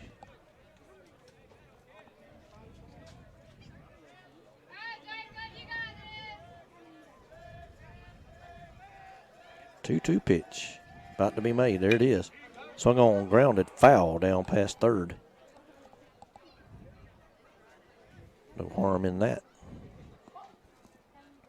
Ethan North retrieves it down there. Throws it back in.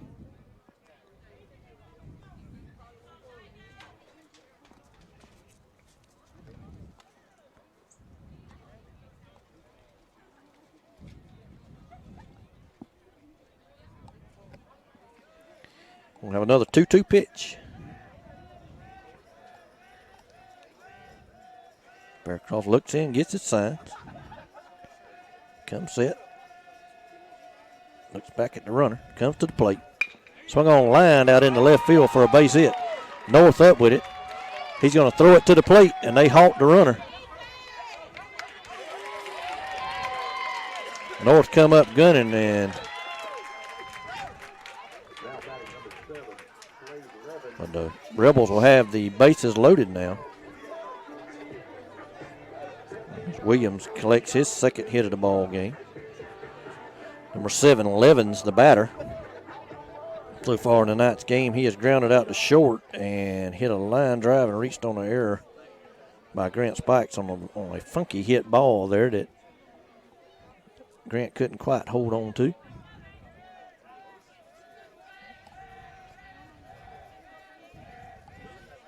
Here's the pitch. Call for a ball, not sure. Man, that's a tough one there. Left-handed pitcher, or hitter. Did you say that already? Yeah, I said that earlier. Made it a little bit of a different look for the pitcher, but there's a swing and a miss. I think Faircloth has dug in here. I think he's determined here to get out of this inning, hopefully without any runs scored. 1 ball, 1 strike, 1 out. Bases full of Rebels. Faircloth with the pitch to the plate, foul back. 1-2.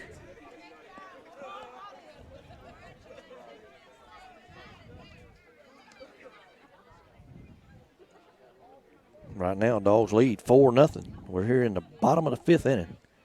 Bases full of Rebels. 1 ball, 2 strikes on the batter, 1 down. Faircloth looks in, gets his sign. Comes to the plate. Ball stayed high. 2-2.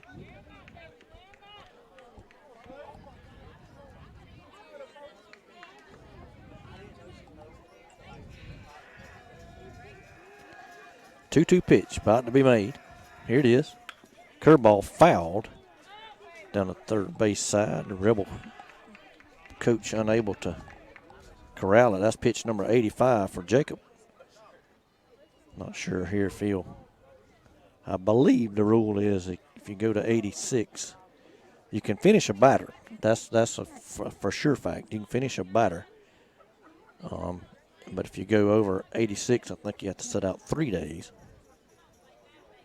But if you stay under 85. You stay at 85 or under, you can set out 2 days and come back on 2 days rest, which will allow you to pitch again on Friday afternoon, which is what, pretty sure that's what the Rebels done. They pulled their pitcher.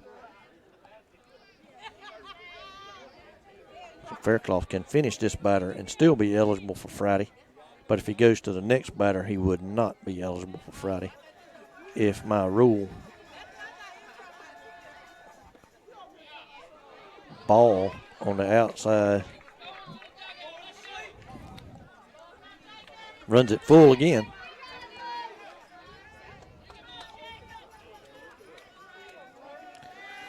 Full count. Faircloth's going to come set. Here he comes to the plate. Ball 4. No, caught him out. He caught him out on strikes. He made up that call. That ball was low on the inside. It took off his shoestrings, and the umpire rung him up. He missed the pitch. He missed the 2-2 pitch, and he gave us the 3-2 pitch. That's all I can say about that one. And that's going to bring Brian Taft to the plate. He had a little dribbler back to the pitcher and struck out swinging so far in 2 at-bats. There again, we talk about it. You see the 3rd time through, it's a little bit tougher on the pitcher after they saw him twice. Faircloth to the plate. Oh. Ball hit back off of Faircloth. Cook grabs it, steps on the bag, and got him to end the inning. And Faircloth was going to do a few push-ups on the mound to show everybody he's all right. We get out of that thing with no run scored. What a play.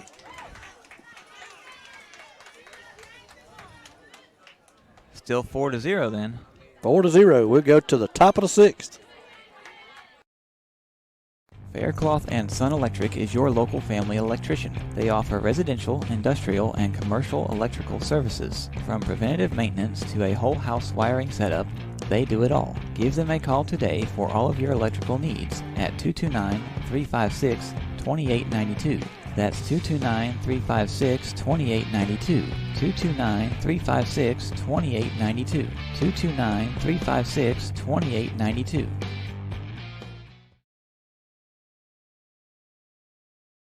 Farmers and Merchants Bank has been helping people with their financial needs for over 100 years. And FMB is right here in Lakeland, Georgia to serve you. Whether you need personal banking with checking and savings accounts, money market and IRAs, or business banking with checking, cash management, and loans, FMB is also your lending solution for both personal and business. Whatever your banking needs, Farmers and Merchants Bank remains committed to be the best of the best. North Carter Street in Lakeland. Go Dogs! Member FDIC, Equal Housing Lender. Faircloth and Son Electric is your local family electrician. They offer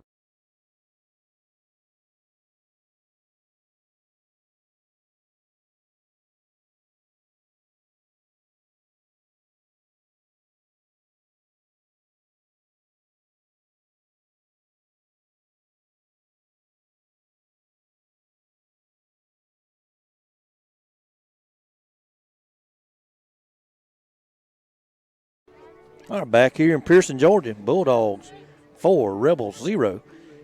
And what a play, Jeremy, to end that bottom half of the 5th inning. Yes, I saw the ball hit the pitcher, and after that I didn't really see the rest of it. But well, it was right in front of me. We're sitting just to the right of the home plate behind the fence, and bases were loaded. That guy hit a shot right back off of Faircloth's glove. Jackson Cook playing up the middle, ran over, made the play, or got the ball, and then touched the bag with his glove, beating the runner from first to end the inning. And just a great play there to end that inning by Jackson to stick with that ball. A lot of times, you know, you'd have been more concentrated on, hey, my pitcher just got hit, and maybe not even see that ball, but Jackson made a good play. And he'll lead off the top of the 6th. Ball down low, 1-0. And when amidst all the excitement, Jeremy, I forgot to put my sweater on. I guess you'll have to wait till the next one.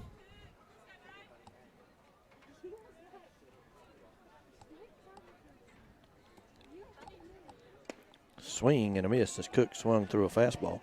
I want to go back and talk a little bit more about sponsorship. Let me tell you something else this will do for you. If you have a kid or a grandkid that will be playing in any of these ball games, you will have the video of them playing high school ball for the remainder of their life. Will struck out and Noah got thrown out. But my wife interrupted me. She thought Will Berryhill should finish complete of his bat, but he struck out. It was a strike him out, throw him out, double play.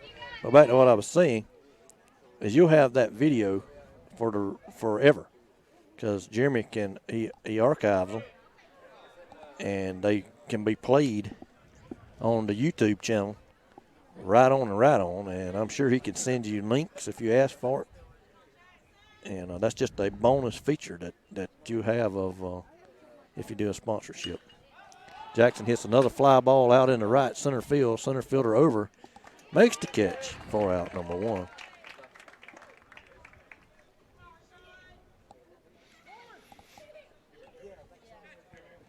Coming to the plate will be number 23 for the Bulldogs, Rashad Brockington. Rashad Brockington going to be the batter for the Bulldogs. Rashad, let's see what he's done. I know he reached one time. He struck out the first time. He hit a ground ball and reached on an error by the second baseman his last time up. Pitch to Rashad. Call, strike on the outer half.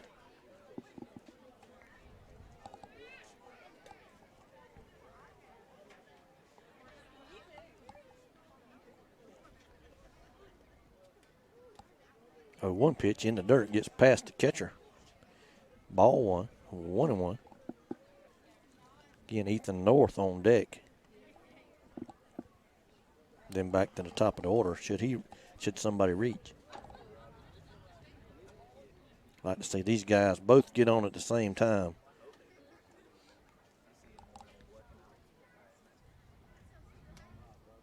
One to Rashad. Curveball stays high. 2-1. This young man pitching isn't very large in stature, but he is a pesky little guy out there on the mound. He throws pretty good fastball, has good velocity, and throws some breaking pitches. Call, strike on the inside corner, 2-2, and that was one of those fastballs. He wasn't scared to go in there and challenge Rashad on the inner half.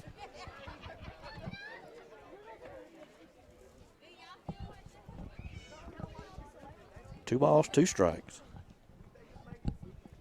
Curveball, ground ball out towards second. That's going to get through for a base hit. That'll be Rashad's first hit of the year, and many more to come here in his senior season.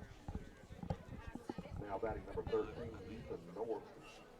I'm going to bring Ethan North up to the plate. So far tonight, Ethan grounded out to second and struck out swinging.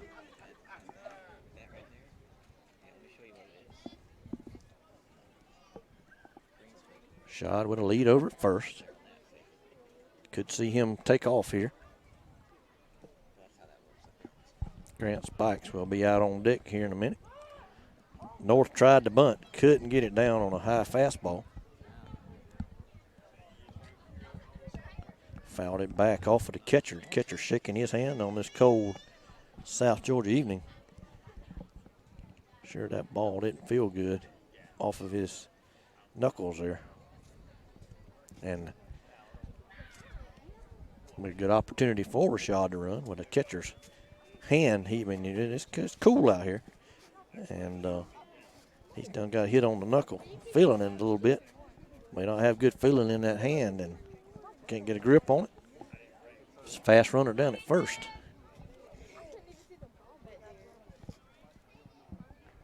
Oh, 1 pitch. Pitcher comes set, throws over to first. Rashad's back.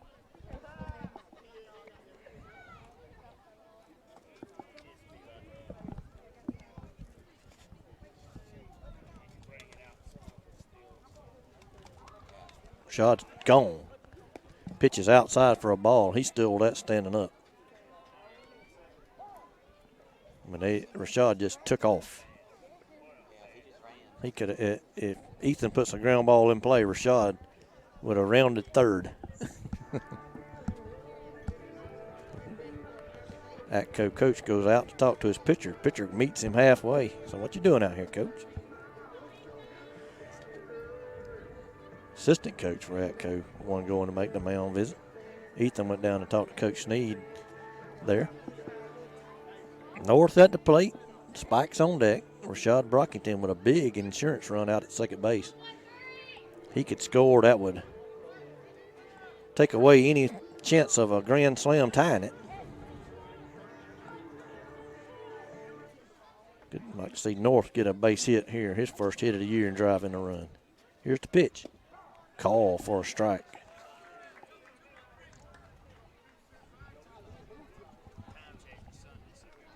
One ball, two strikes, one out. Yeah. And we got Dwayne Culpepper standing here next to me. He just mentioned to me that this weekend is time change. Ethan fouls a ball off at the plate. So you got to remember that Saturday night when you get ready to go to bed, change clocks. Of course, Spring forward. Yeah, that's right. Spring forward. Your phones and stuff will change automatically. But like the old style clocks on your wall. And I'm a state fire marshal, so that tell you what else to do. Change the batteries in your smoke detector. Yep. It's a good time to do it. Change your clock, change your batteries. Change your batteries. And if you have any fire extinguishers in your house, how often do you get a new one of them? Those things, call strike 3. I tell you what you do. Each year, if there's something you went down and bought at Walmart, I mean, I wouldn't keep them more than a couple of years, but take them out each year, turn them upside down, shake them up, and get that powder from being compacted down in the bottom of it. And that's a good thing to do. I need to get me a new one because I've had mine for several years, more than 2. That'll bring Grant Spikes to the plate. And he'll take a curveball for a call strike. Rashad Brockington out at second. Big insurance run. Catcher must have got crossed up there. He's going out to talk to the pitcher. Joshua Fernie on deck. They play music here with every opportunity. I've noticed that. Is this the this is the top or the bottom? This top of the 6th. Okay. Bulldogs need 6 outs. Need to get another run will be big here.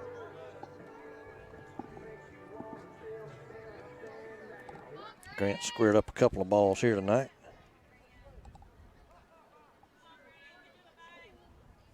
He's 0 for 3, but he's hit some balls very hard.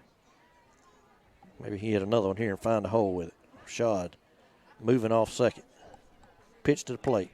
Swung on and missed for strike 2. No balls, 2 strikes.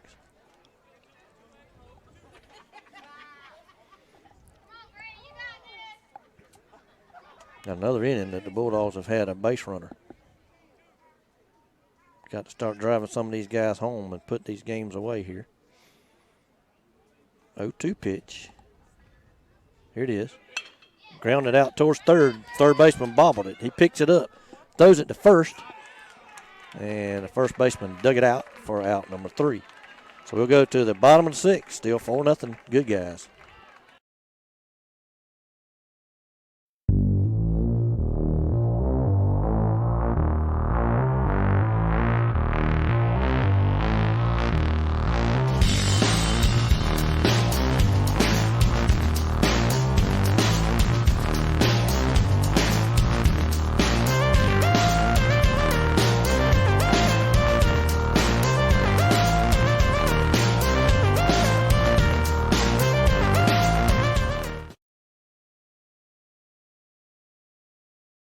Lakeland Drug Company has been Lakeland's hometown pharmacy since 1950. They're more than just medicine, offering personalized service, a drive-up window, and a delivery service. Located at 42 West Main Street in Lakeland, Georgia. You can call 229-482-3677 or visit them online at lakelanddrug.com. Lakeland Drug Company, more than medicine, and a proud supporter of Lanier County Bulldogs.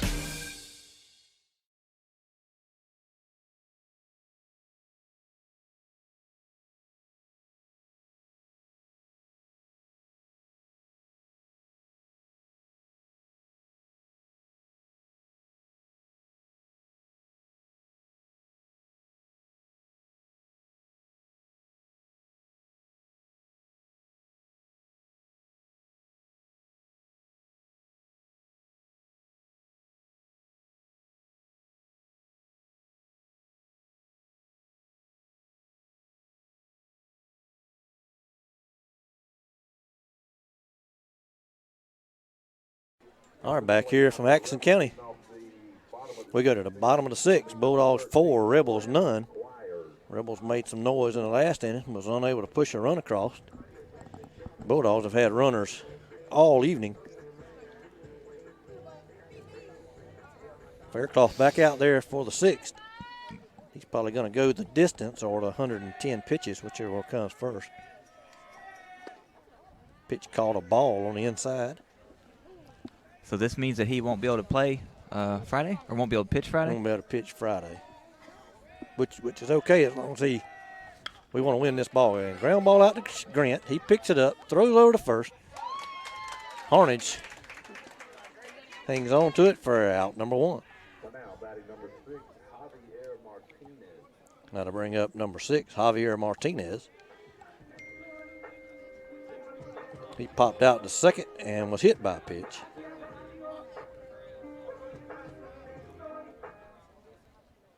Martinez, the number 6 hole hitter.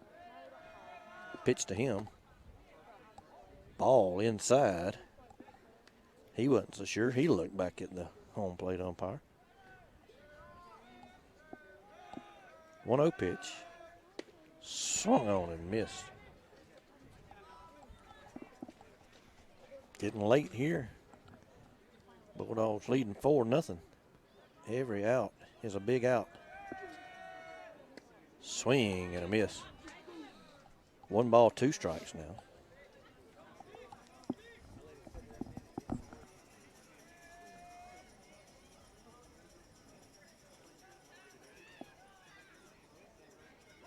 Batter calls timeout in the box. Umpire grants it to him. 1 ball, 2 strikes, 1 out. Here's the pitch. Curveball hit him. Goodness gracious. He leaned into that. No, he turned his back to keep him getting hit in the front. That's going to bring up Smith. No? Now batting number 10, Ian Pierce. So this is going to be a pinch hitter. And they say Ian Pierce, number 10. He's hitting for the pitcher. Here's the pitch to him. Ball on the outside edge. 1-0. That's pitch number 95 for Faircloth. Didn't want to let that man get on. Here's the pitch. Ball again, low and away. Just missing low and outside.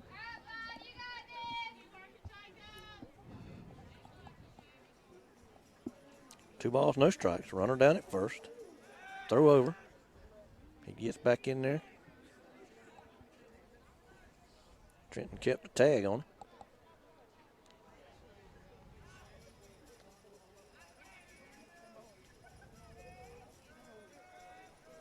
Two balls, no strikes.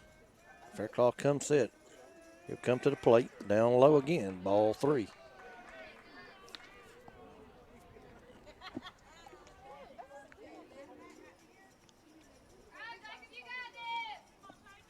Seven-hole hitter. Call strike right down Broadway. Really don't want these guys to get on. You'd like to make them start out the bottom of the 7th with the 9-hole hitter. There's a swing and a miss for strike 2. This is a pinch hitter, but he's batting in the place of the pitcher who was hitting in the 8-hole. Call, strike 3 on the outside corner for out number 2. Another one of those pitches that you just wonder if that umpire, don't want him to hear me here. I'm trying to talk where he don't hear me, but he delays his call. He's done that all night. But you're sitting there wondering, hey, did he just call out a ball? But he rung him up. That's going to bring up Hewlett, number 12 for the Rebels. He has struck out and walked in the ball game. That pitch was almost in the same spot.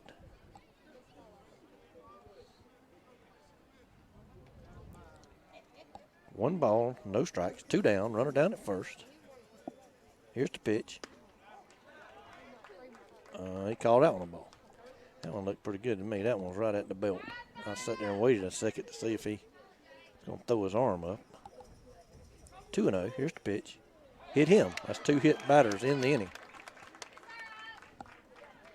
And if that don't do anything else, that will allow the Rebels to start the Coming to the plate will be number 9, Nick Ayala. bottom of the 7th. And Faircloth's night's going to be done as he throws 103 pitches. And it looks like Grant Spikes will be the man coming in relief. It's a good song. Probably can't hear it too good in the mics. Eye of the Tiger.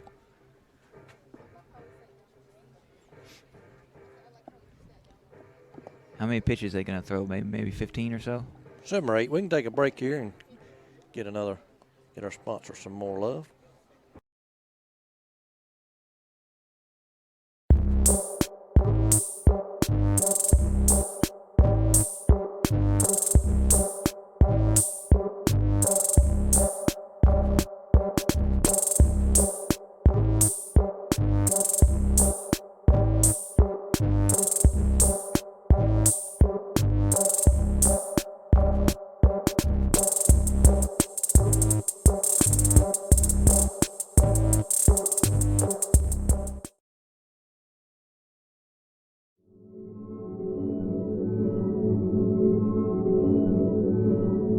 Faircloth and Son Electric is your local family electrician. They offer residential, industrial, and commercial electrical services. From preventative maintenance to a whole house wiring setup, they do it all. Give them a call today for all of your electrical needs at 229-356-2892.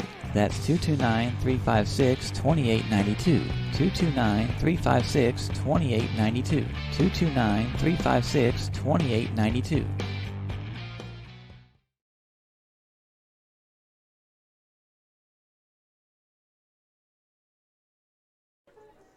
All right, back here in Pearson.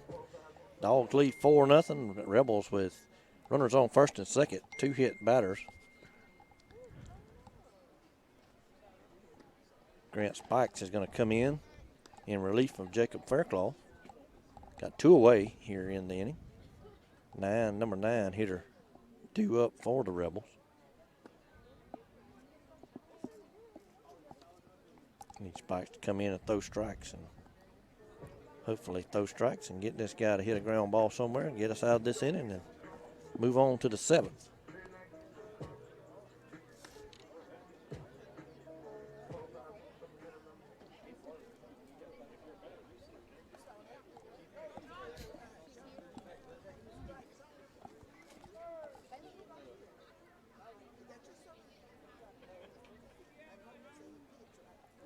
Looks like they're ready.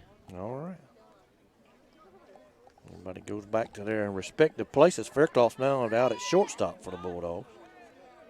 Spikes takes over on the mound. Spikes surveys the runners. Comes set. Comes to the plate.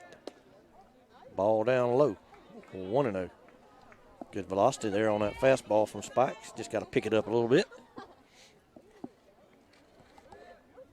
No need to throw this guy anything else in the 9-hole, I wouldn't think, but there's a foul ball off over the first base dugout out of play. Evens the count at 1-1. Where did Jacob go to? He went to shortstop. Shortstop. So they swap? Was Grant shortstop Yep, before? That's right. They just swap positions.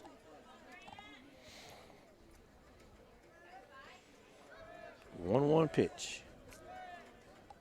Grant gonna come set. Come to the plate. High, ball 2, 2-1.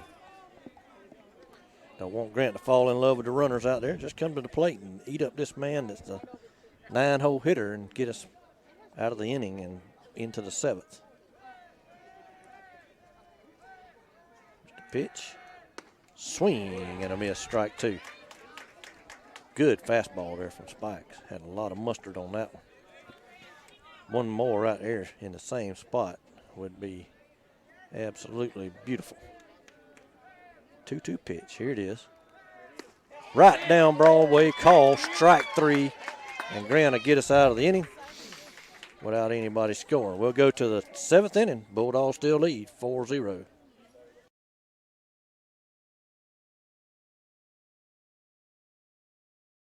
Farmers and Merchants Bank has been helping people with their financial needs for over 100 years. And FMB is right here in Lakeland, Georgia to serve you. Whether you need personal banking with checking and savings accounts, money market and IRAs, or business banking with checking, cash management, and loans, FMB is also your lending solution for both personal and business. Whatever your banking needs, Farmers and Merchants Bank remains committed to be the best of the best. North Carter Street in Lakeland. Go Dogs! Member FDIC, Equal Housing Lender.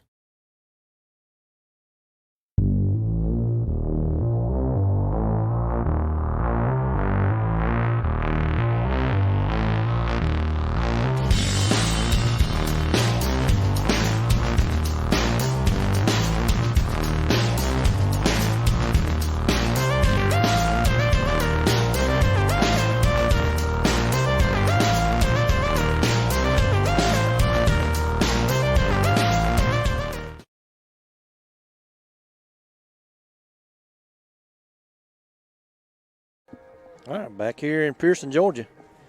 Bulldogs will come to the plate with a 4-0 lead here in the 7th inning, top of the 7th.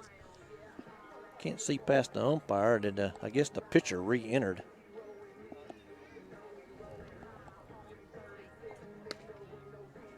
We'll do up for the Bulldogs here in the top half of the 7th will be Joshua Fernie, Parker Culpepper. No, excuse me. Joshua Fernie, Jacob Faircloth, and Parker Culpepper. And I'm going to take a timeout right quick, Jeremy, and ask the coach a question. Hey, Coach. Coach, they re-entered a pitcher. They re-entered a pitcher. Because they hit for him, okay.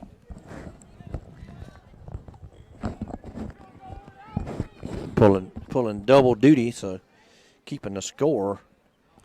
So I'm going to make sure they re-entered that pitcher because he was hit for in the top half of that in the bottom half of the 6th.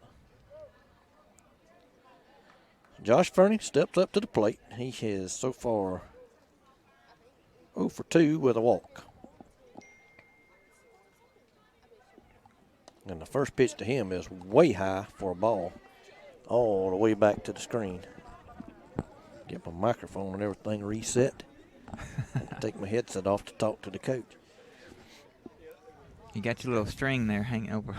Oh, my it don't matter. My hoodie string is.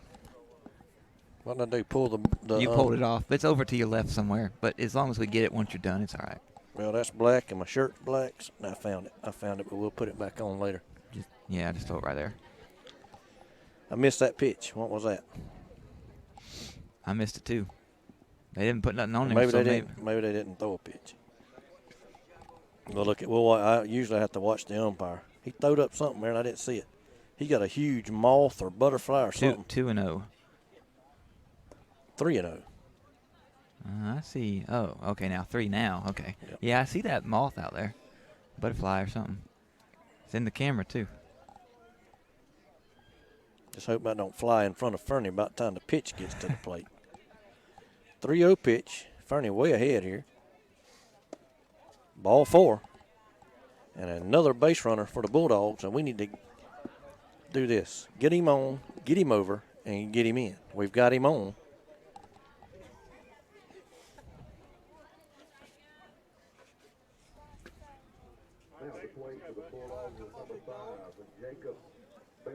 Jacob Faircloth has been involved in a lot of offensive action tonight. He doubled back in the first. Kamarion Wade scored for him. He singled in the third. Kamarion scored for him again. He reached on a drop third strike, and Kamarion scored for him again. Pitcher steps off. Fernie will have to go back. So Faircloth is 2 for 3 in tonight's ball game. Looking for his third hit here of the afternoon. Fernie can take off anytime he wants to. Right now, nope. Pitcher throws over. Didn't have much of a punch to it.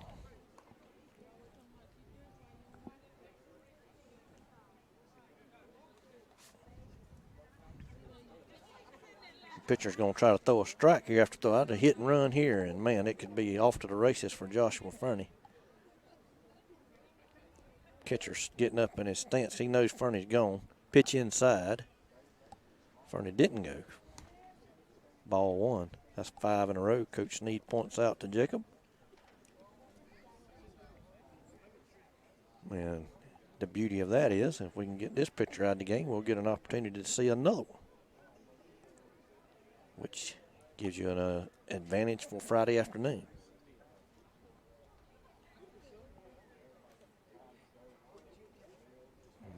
1-0 pitch. Balk called on the pitcher, and Joshua Fernie will go down to second base. It didn't give me the balk on my score thing.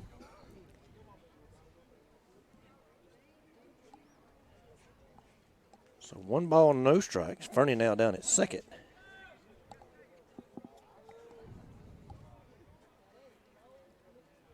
Trying to hold him close there. Curveball call for a strike to Fairclough. Man, they giving Jacob a ton of room down that left field line. Just a ton of room.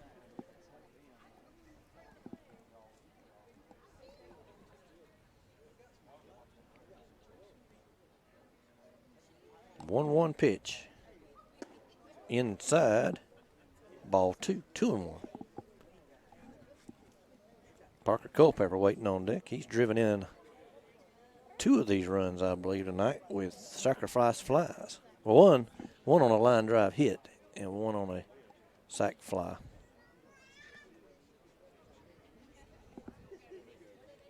Fairclough fouls one over towards the Atco dugout, into the Atco dugout. It bounced off of the fence back there. See, they have that. See that fence, the way it comes out and around like that. So it bounced off that other fence and went back in behind the front fence. It went into the actual. That's inside the dugout. Once it gets behind where he's standing, behind that fence, that's in the dugout. 2-2.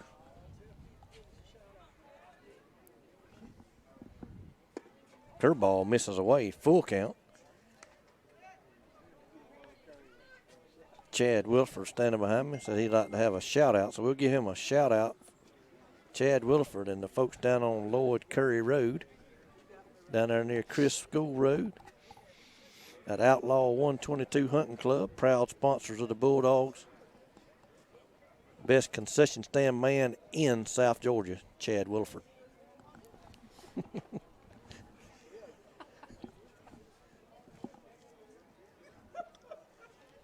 Full count now to Fairclough with Parker Culpepper on deck.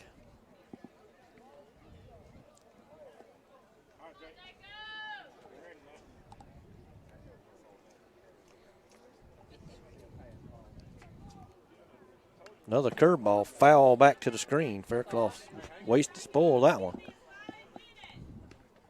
This little dude is very, very scrappy on the mound. Said that before, but man, he is a battler up there. He has a pretty good action on his fastball, and then he's got a nasty little curveball. And I believe he's a freshman, so he's going to give us fits for the next 4 years. Pitch to Fairclough. Curveball hit out in the deep left field. Back goes the left fielder. He makes the catch. Fernie wasn't tagging. He'll have to run all the way back to second.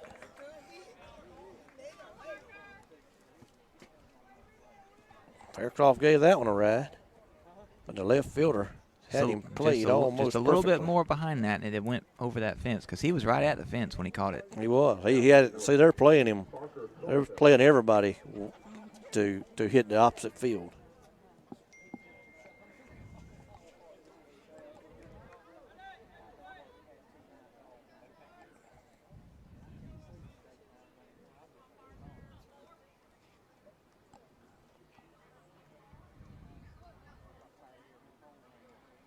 Parker Culpepper stands in, 1 out. Fernie down at second. Here's the pitch. Foul back over the screen. 0-1. Noah Newbern waiting over on deck. Should he reach, I believe Trenton Harnage would be the next guy.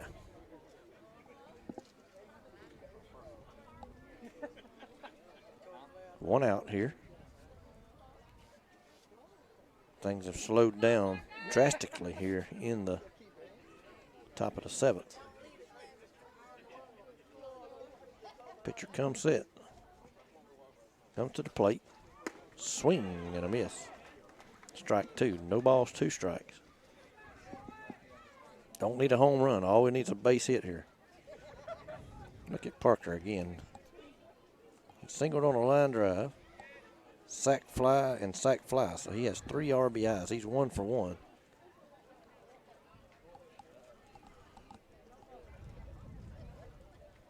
Here's the pitch. Inside for a ball. 1-2. 0-2. Would have been a good time to take that, wear that one off your hip.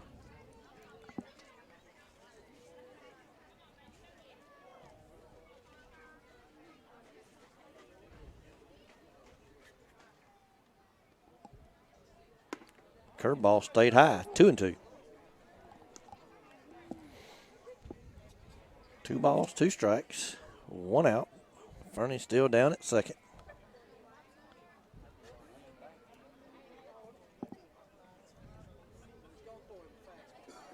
Ground ball through the hole somewhere. That big hole on the right side. The second baseman don't get to moving here in a minute. He's running over there. And there's Parker pops it up over towards the first base dugout. And he didn't make the play. Got out of our line of sight. We couldn't see. I think it's outside the fence. It rolled back. It hit something and rolled back into second base. See him throwing it right there? So Parker keeps battling alive. Don't know if he missed it or if it hit something or what, but nonetheless, just a foul ball. And we'll do it all over again.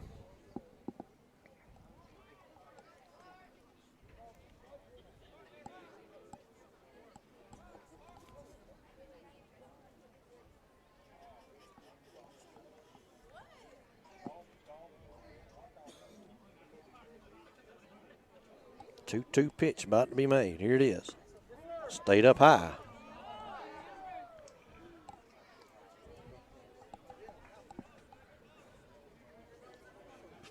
Full count.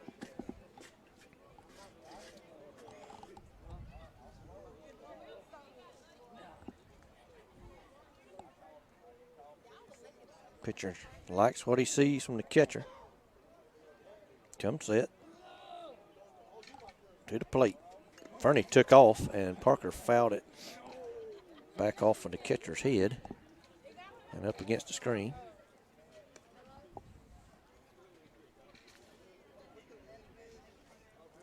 Fernie must have had the pitcher timed up or something because he had a running lead.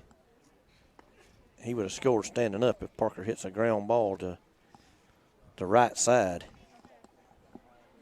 They would have had to, unless they came to the plate with the throw. If they throwed it to first, Fernie would have scored.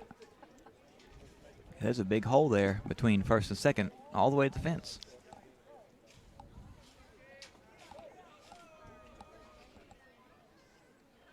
Second baseman holding the runner on. There's a curveball, swing and a miss for strike number 3. Parker goes down for the first time tonight. He's had a good evening, and that'll bring up Noah Newbern.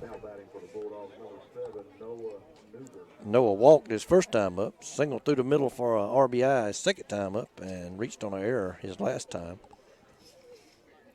One for 2 on the night with an RBI.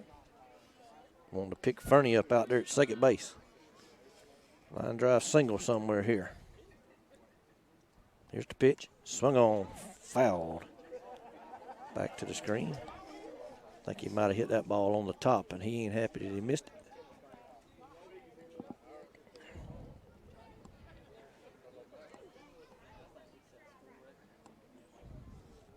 Shortstop playing him up the middle with the runner on. Be difficult to hit it back where he did earlier. He hit 5-6 hole. Be a good spot. Or the right side. 0-1 pitch. On the way. Fouled again at the plate. 0-2. No balls, 2 strikes. 2 down. Fernie out at second. Jaden Young has grabbed the bat and come on deck. He would hit should Noah be able to reach. Noah chokes up about an inch on the bat. Looking to put something in play here. Here's the pitch. Fouled it again.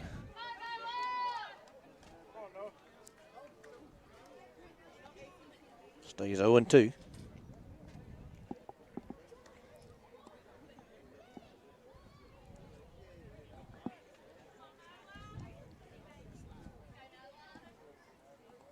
No balls, 2 strikes, 2 down. Fernie out at second. Noah trying to stay alive. Pitcher comes set. He'll come to the plate. Curveball, swung on and missed, strike 3.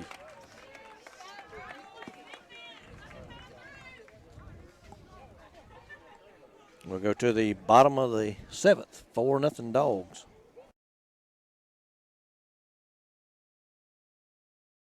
Lakeland Drug Company has been Lakeland's hometown pharmacy since 1950. They're more than just medicine, offering personalized service, a drive-up window, and a delivery service. Located at 42 West Main Street in Lakeland, Georgia. You can call 229-482-3677 or visit them online at lakelanddrug.com. Lakeland Drug Company, more than medicine, and a proud supporter of Lanier County Bulldogs.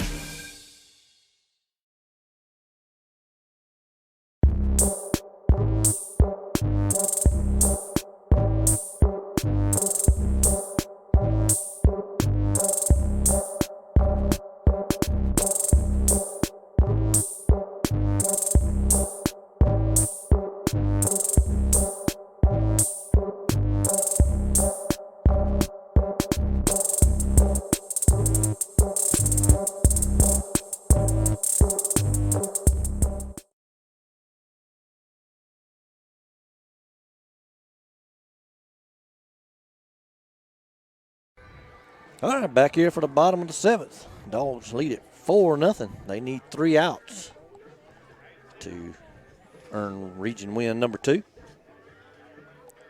Grant Spikes on the mound.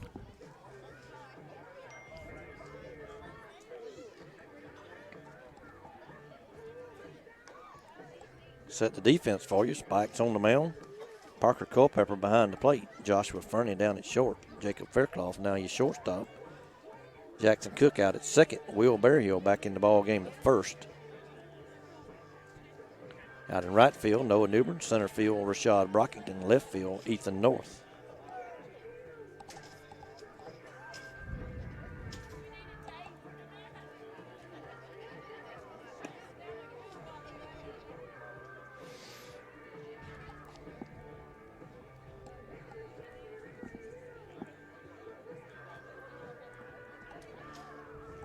Next game will be Friday, 4 p.m., and the second game follows it. That's right. That's So right. roughly 7 or 6:30 maybe? Somewhere in about 6:30. And pretty much that'll be the schedule for the remainder of the regular season. All these region series will be 3-game series, and you'll play the same team for the entire week. So you start out on Tuesday afternoon. You play one ball game at 5:30, and then a doubleheader starting at 4 on Fridays. Taft the batter. No, let's see. That's Mansell the batter for Atco. As Grant misses low and away, ball 1. Mansell struck out swinging and walked his last 2 times. Spikes come set. Here's the pitch. Line drive. Just under the outstretched glove of Jackson Cook in the right center field for a base hit. Shaw Brockington up with it and brings it back in.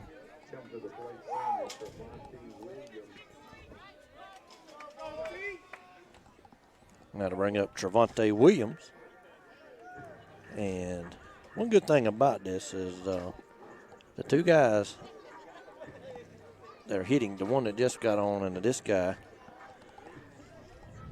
when they came to the plate, there wasn't an opportunity for them to tie the ball game. Not that Atco can't do that with the guys down below them, but these are a couple of their better guys. Home plate umpire says he's not ready. And it's a good thing because Grant's pitch missed up and up high.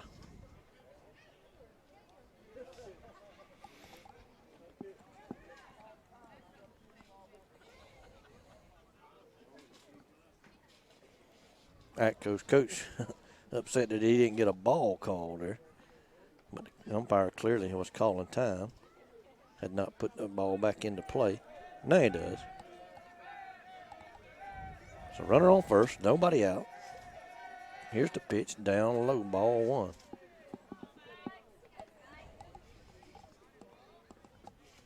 I think what right now, still up 4-0. You want to throw them.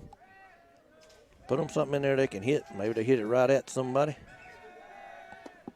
Don't want to walk them because then you start getting down there into the middle of the order where they could start driving in runs that would tie the ball game or put them ahead.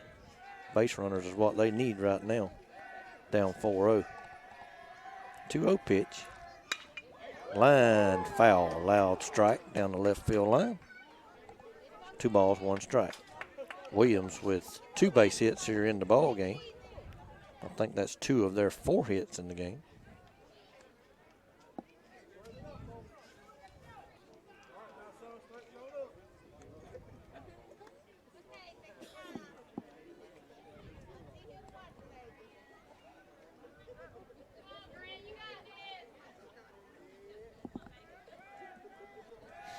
Williams still the pitcher of record. He's no longer pitching in the ball game. He's now playing short, but he can still lose it. Curveball from Spikes. Way outside.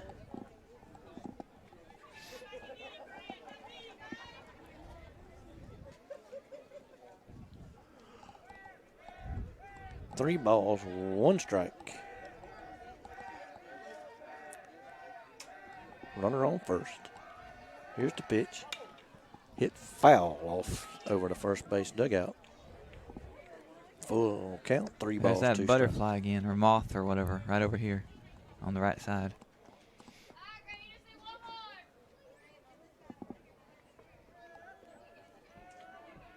Spikes is ready. Gets his sign. He comes set. Pitch to the plate. Foul down the right field line. Out of play. Noah gave chase, but run out of room. Count stays full. 3 balls, 2 strikes.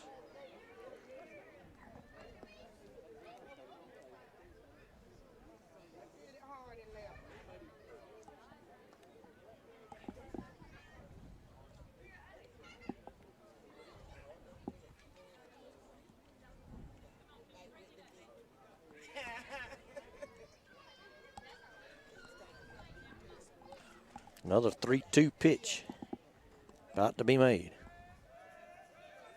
Here it is. Foul back again, out of play. A lot of 3-2 pitches in this ball game from both teams.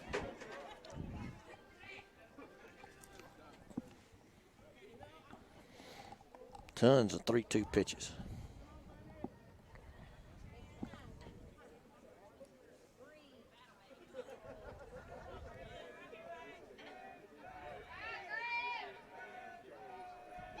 Grant comes set.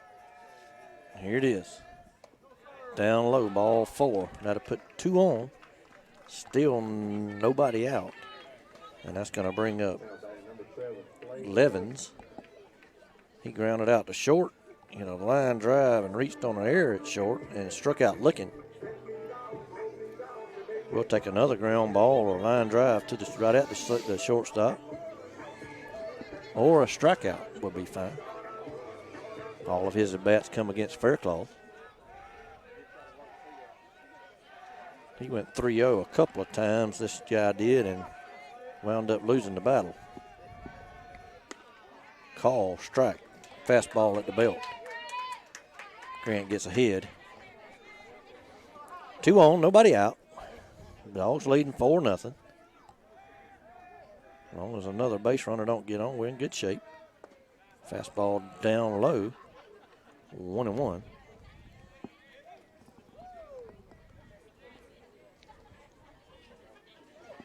The man on deck hit a shot up the middle with the bases loaded his last time up.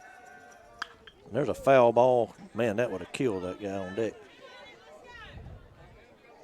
Grant gets ahead 1-2, but the guy on deck came up with the bases loaded his last time up and hit a shot off of Jacob Faircloth's glove that Jackson Cook corralled and tagged the bag at second to end an inning to keep us here at 4-0.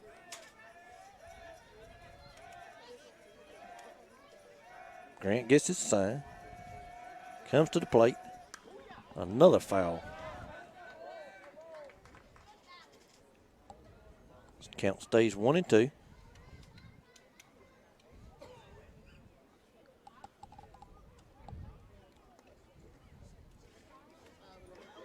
Three foul balls from the left side comes in.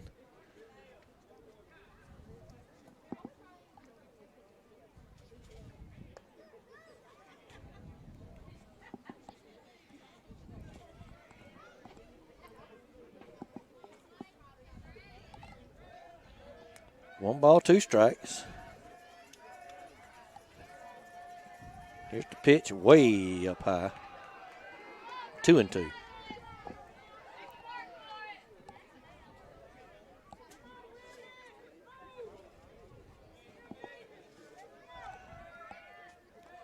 Don't want to let another man get on. That brings a tying run to the plate. Here's the pitch. Ground ball to short. Faircloth has it. Flips to Cook. In time there. No throw to first. But the fielder's choice will erase Williams. Now batting number 5, Brian Taft. And that'll put runners at the corners with one out now for Brian Taft. Still, the Rebels are a base runner away.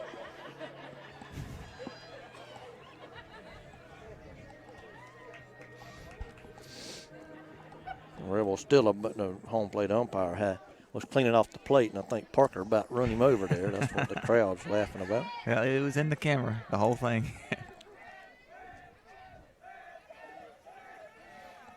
Here's the pitch. Swung on line into left field. North makes the catch for out number 2 and guns it back into the infield. 2 down. Nice catch out there in left field on a scalded ball that was tailing away from him, and North reached out and grabbed it for out number 2, and that's going to bring up the 5-hole hitter who has struck out looking, popped out to second, and grounded out to shortstop. 0 for 3 tonight. Of course, all those are bats against Faircloth. Here's the pitch. Swung on and missed. Strike 1. Grant looking to close it down here for the Bulldogs and get region win number 2. No balls, 1 strike, 2 outs. 0-1 pitch.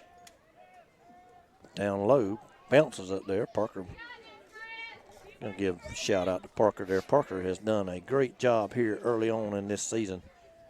Vastly improved behind the plate there, stopping balls in the dirt. 1-1 pitch. Foul back. And the Rebels are down to their final strike.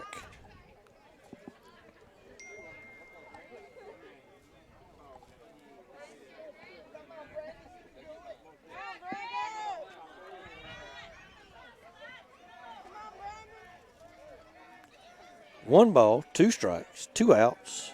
Here's the pitch. Curveball stays high. Man, those curveballs scare me because you hit the man.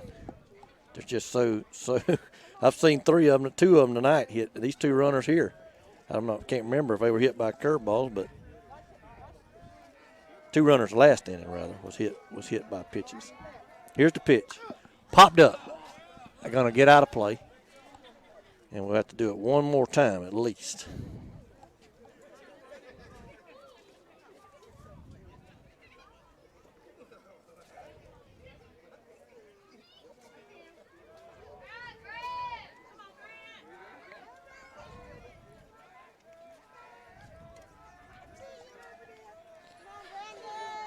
Here's the pitch. Swung on and missed. Bulldogs win it 4-0 as Grant spikes throws it right down Broadway for strike number 3. Faircloth and Son Electric is your local family electrician. They offer residential, industrial, and commercial electrical services. From preventative maintenance to a whole house wiring setup, they do it all. Give them a call today for all of your electrical needs at 229-356-2892. That's 229-356-2892. 229-356-2892. 229-356-2892. Farmers and Merchants Bank has been helping people with their financial needs for over 100 years. And FMB is right here in Lakeland, Georgia to serve you. Whether you need personal banking with checking and savings accounts, money market and IRAs, or business banking with checking, cash management, and loans, FMB is also your lending solution for both personal and business. Whatever your banking needs, Farmers and Merchants Bank remains committed to be the best of the best. North Carter Street in Lakeland. Go Dogs! Member FDIC, Equal Housing Lender.